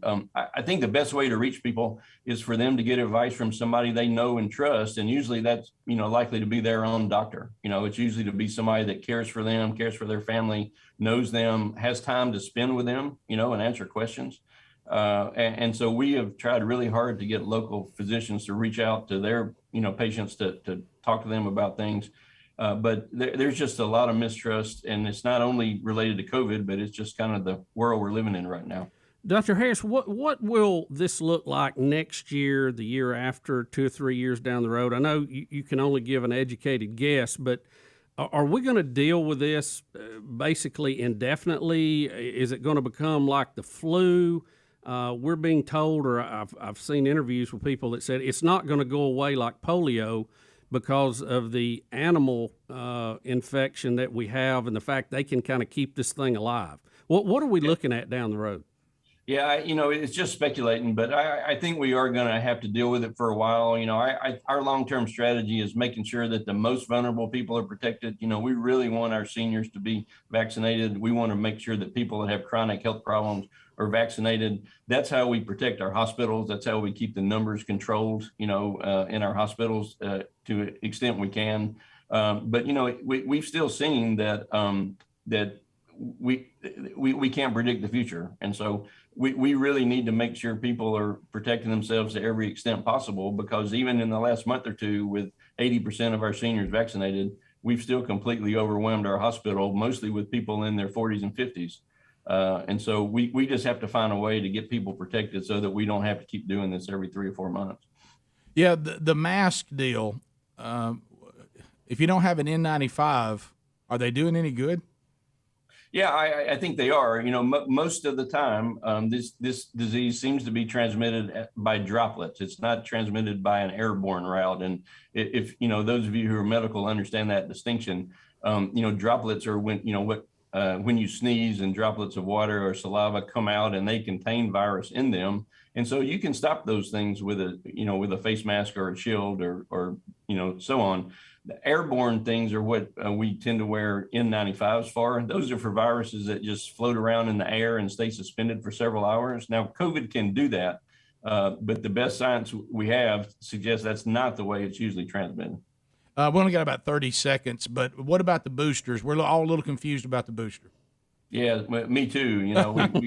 We wish people would stop weighing in on that till we have the science. I think we're going to find out later this week that there's going to be a booster dose for the people who got Pfizer, for people who are over age 65. Beyond that, we're not quite sure what else we're going to see. Okay. Dr. Harris, thank you for being on. We've got information on the Kick COVID campaign on our website, and we'll be sharing that information. But thank you for coming on and shedding some light on some of those issues. Absolutely. Thanks for having me. No, thank you. We'll be back. Bottom of the hour, 866-WE-BE-BIG. Go to show notes. KickCovid19.com is a statewide program that you can get updates on. And if you want to get the vaccine, there's opportunities to do that when you go to a football game. Bubba, Rick and Bubba.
me to my knees. 35 minutes past the hour.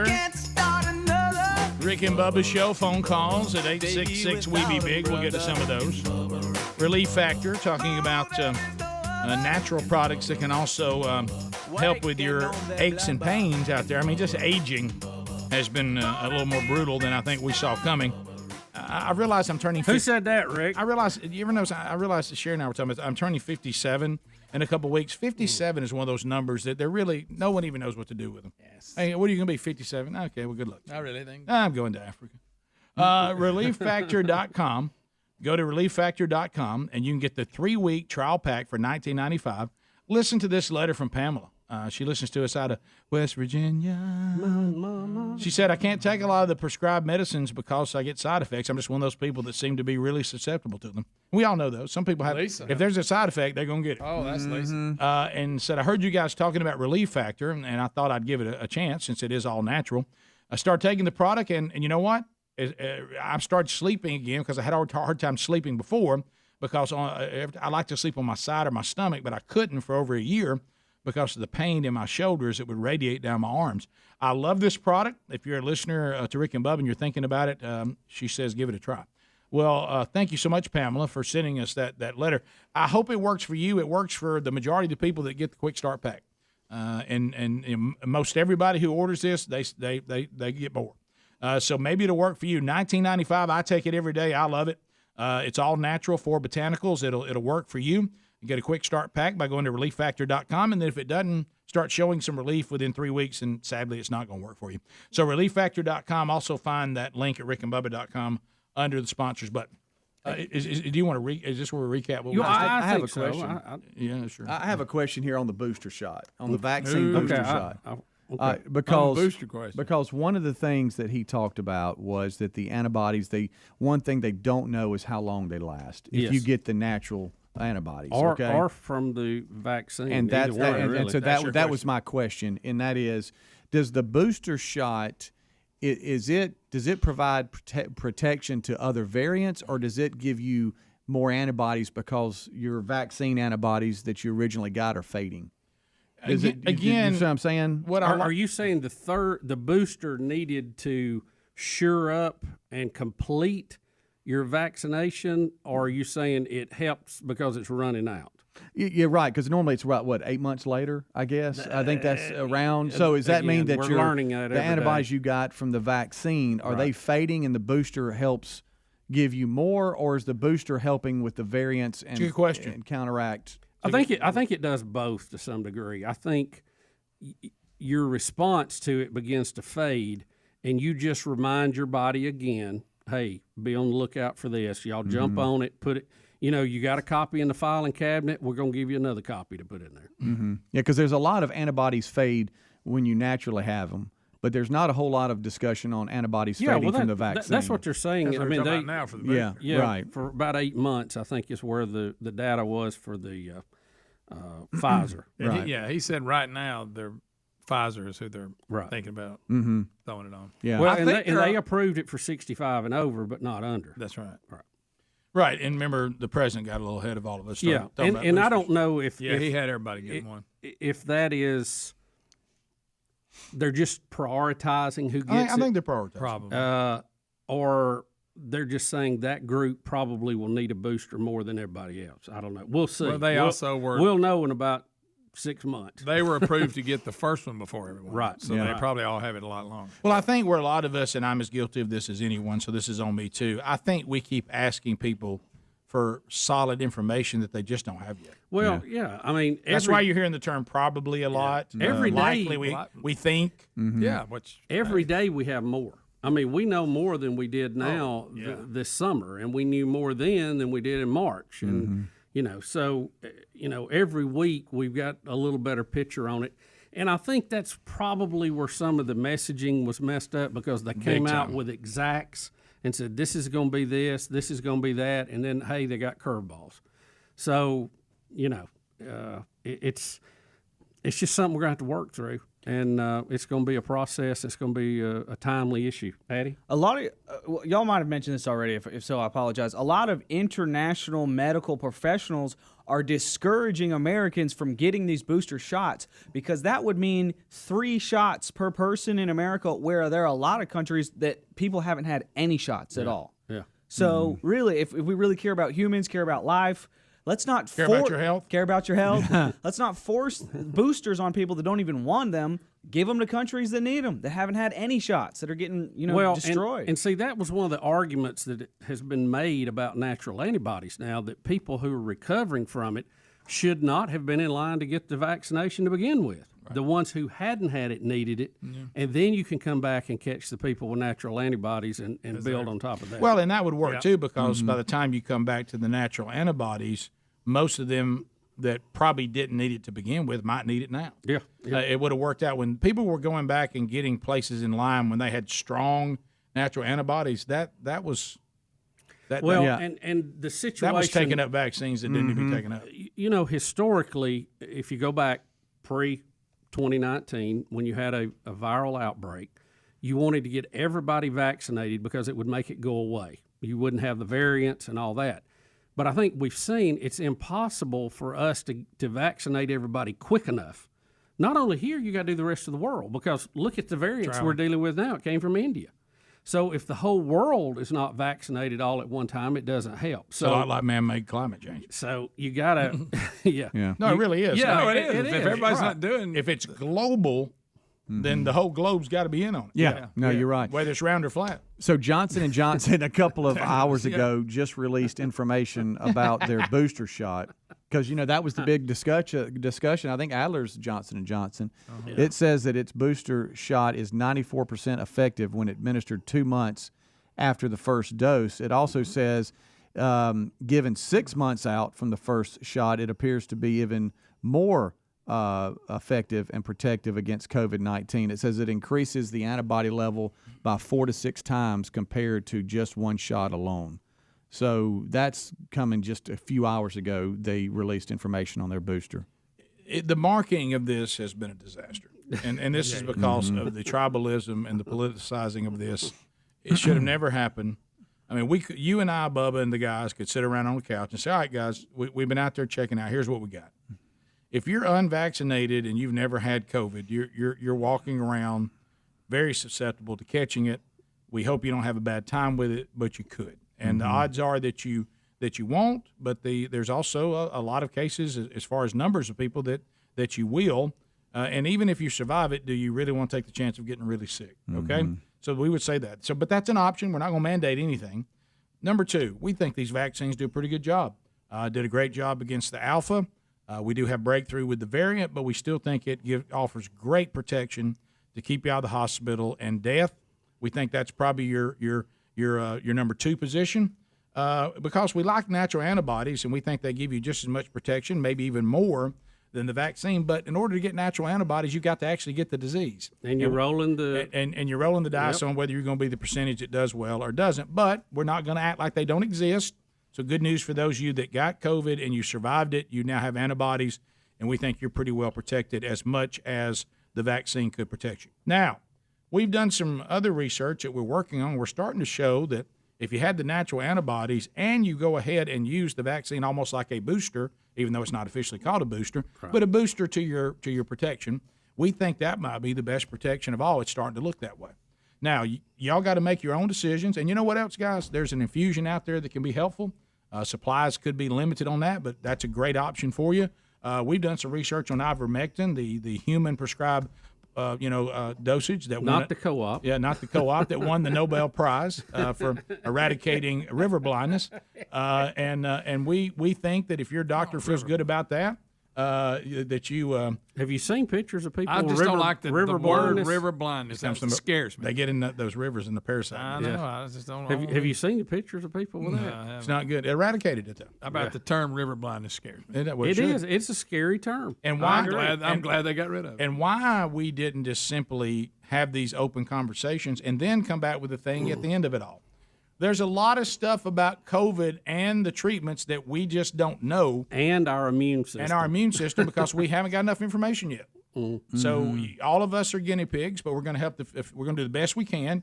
And as things change, just like what we just heard about Rez Desimir, he didn't dodge that question. He said, "Hey, it was effective, but the way for it to be effective, early. We got to get it to you early, and the way you give it is by IV. So getting it early by IV is really hard to do. Yeah, most people are not going to go. I don't feel well. Pop the IV in. So that's why you don't hear it being used much anymore, because we can't quite. It works if you use it a certain way, but that scenario doesn't seem to really work with most people. And it doesn't really go that try way. it when you get in the hospital, but then you're kind of behind the curve. So. Yeah, interesting. And then you're going to have all kinds of exceptions to everything we're saying. Yeah. But here's the general. Then you're going to have the crazies on both sides mixed in there with them. And that doesn't help. Think about this. Politicians never tell you about your gallbladder or heart stents or any of that. And boy, they're right in the middle of this thing. Oh, yeah. You know it. Yeah. I can't wait till they get all of healthcare. I bet they'll be awesome. Rick and Bubba.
All right, we're back. Let's go phone trolling now at 866-WE-BE-BIG, 9 minutes to the top of the hour. You can get in here at 866-WE-BE-BIG. We got lines available, and it'll be easy for you to get in right now if you go to 866-WE-BE-BIG. Make a comment, ask a question, bring information to the table. Not designed for meaningless shout-outs or shameless plugs. At the end of 30 seconds, the buzzer will sound. Your time on the program closes, and then we move to another caller. And if you make the move to get in right now, you can. I'll tell you one thing. Even though it's tampering with the memories, we talked about it earlier in the program. The state of Phil Collins is troubling. No. But man, I'm excited. Three nights of the Genesis Turn It On Again reunion tours launching in Birmingham. And I thought, man, I didn't know they had the BJCC finished yet. I Rick, know they've been. I think it's England. Oh, it's not. Rick It's the other Birmingham. Rick Burgess. Rick Burgess. Oh, wait a minute. I'm sorry. Yeah, it's Birmingham. Birmingham. It's spelled exactly the same way. Rick, from the looks, he's not going to be able to travel real far. No, Greg, I looked at this. My goodness. I mean, that's sad. I'm not. The best analogy I heard was from Helmsy. Helmsy said it looks like that Genesis is in town wherever Phil Collins is living in an assisted living community. Now, this is a big show, too. Look at it. And that they went and picked him up and set him at a table on the stage for that one date. Mm-hmm. Didn't know his his son played drums. Yep. Did not know that. Well, and they say it's a very, very emotional show there. Well, it's emotional watching that Phil Collins is sitting there like on the edge of death. Mm-hmm. Yeah, I guess that would be emotional. Yeah. But he's not in Birmingham, Alabama. All right, it's Birmingham. But this is like the farewell tour like everybody has. Well, yeah, I bet it is. I'm telling you, man, it's going to be tough on Phil. He can't, Greg. Look, he's sitting at a table. It looks like he's sitting down to read a book. You must really love their music if you're going to pay to go watch some guy sit up in a chair. It's like he's sitting down ready to read a book, and somebody says, no, sing something. Look, Rick, Is he doing State of Confusion? Oh, Bubba. You mean the Land of Confusion? Yeah, that too. It is on the list. He is in a state. They showed the set list, and it was. It is. I can't picture it. You remember the video that? Here we go. Yeah, with them puppets. Ronald Reagan. That was weird. That was weird. Good night. To the phones we go. Sandra in Alabama. 30 seconds. Go ahead. Hey, I was just going to tell you guys about my experience with the Moderna vaccine. I'm a healthy 56-year-old woman, no underlying conditions. I got COVID in August of 2020, not bad symptoms, but sick, didn't have to go to the hospital. November 2020, my brother-in-law got COVID and was hospitalized on ECMO, really bad sick. So in December of 2020, I decided to go get blood. I still had the antibodies. In January, I went to give blood again, did not have the antibodies, so I went ahead and got the first vaccine, sick of the dogs. I had the second vaccine February of 2021. It made me so sick. I was down for 2 days. Well, last week I had the opportunity to get the Moderna booster. No underlying conditions. I was able to get it basically because I'm just freaked out by COVID. My brother-in-law wound up passing away. And I have never been so sick in my life. So I'm just wondering, do I still have the antibodies, Sounds like it. What's T-cells. the reason I get so sick every time? I'm calling T-cells. Sandra, we're not doctors. You realize that. I'm not a doctor, but I'm calling T-cell. Sandra, let me ask you this. The third, you got the booster for Moderna. That it hasn't been approved yet, has it? No, I didn't think so. You mean Pfizer? Well, Pfizer? They talked about when they did, it was would be a released half a to dose. Yes. It was released to a local pharmacy near me, and so I went in, thought I probably won't be able to get it. I'm going to try. I was able to get it, no questions asked. Did they give you half the dosage you got of the other two? Yeah, they said the Moderna booster is half the dosage. Okay. Well, I think I was sicker than ever. It would have been interesting to get your antibodies checked before you got it. But Well, she said she did, and they had waned. Yeah. She said she got them checked. on the booster, though? No, before she got the vaccine, that her antibodies had Right, gone I away. heard that part. Oh, but I see what you're talking about. Okay. But I do, probably some I see what you're antibodies saying. is the reason that you were sick, from what I understand. If you were really sick bad, not the general, hey, I just feel bad for 48 hours. Well, Lisa got. Yeah, I had 101 fever, nausea. And you could just be one of those headache. people that have a tough time with vaccines. Some people do. Lisa got it, and her first shot didn't bother her at all.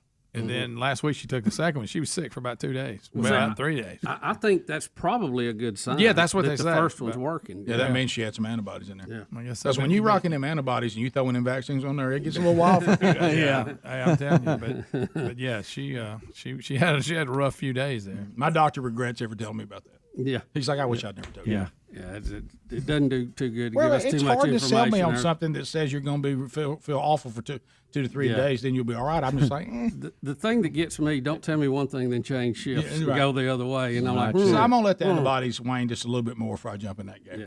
I wish they could. What antibody test? It tells you got it, you don't. And then one tells you what percentage you have. Which one's that? You know, I've asked that question because the test we kept getting, it only said reactive or you have them or not. Yeah. And then I asked about what about this number everybody's talking Yeah. about, and they said, well, you got to go to your lab report on the portal and look at it. And I would, and I still didn't see any number. I still it just basically said yay or nay. I gave up on that too.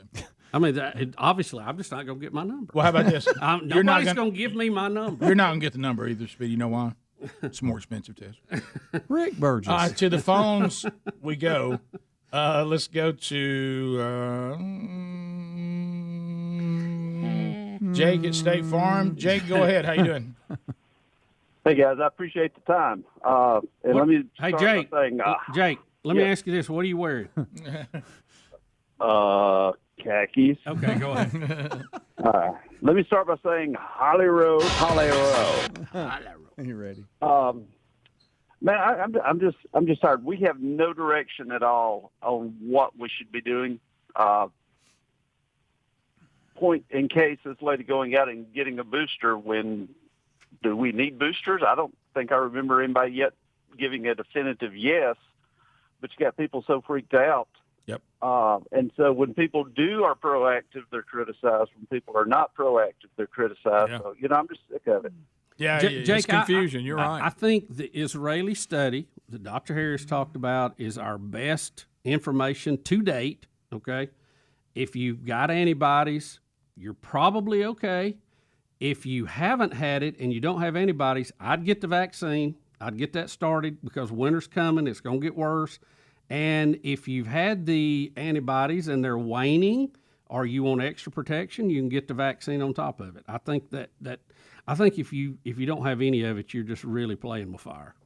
Did you know? So this one, and I understand what you're saying because people might be forced back indoors and stuff as far as it passing. Right. But it seems that this particular virus, it doesn't seem to be affected by what season it is at all. I think you're right. It just stays bad year round. Yeah. And in the summer, in the South, we're inside more than we are in the winter. Yeah, that's what Well, I I was think because of the you- air conditioning. I think you saw that peak in the summer, and I think you'll see it peak again in the winter. That's the problem. The off seasons are, and I think our trend in our state right now is coming down. It is. So that's good. That's some good news. Outside seems to really help. Oh Yeah. Seems to really help. Because if it doesn't, these stadiums are gonna. They should result in something. Oh yeah, we'll find out real quick. Top of the hour. Rick and Bubba. Hey, thank you for watching Rick and Bubba live on our YouTube channel. We're here live every Monday through Friday. Be sure to subscribe and hit the little bell for notifications.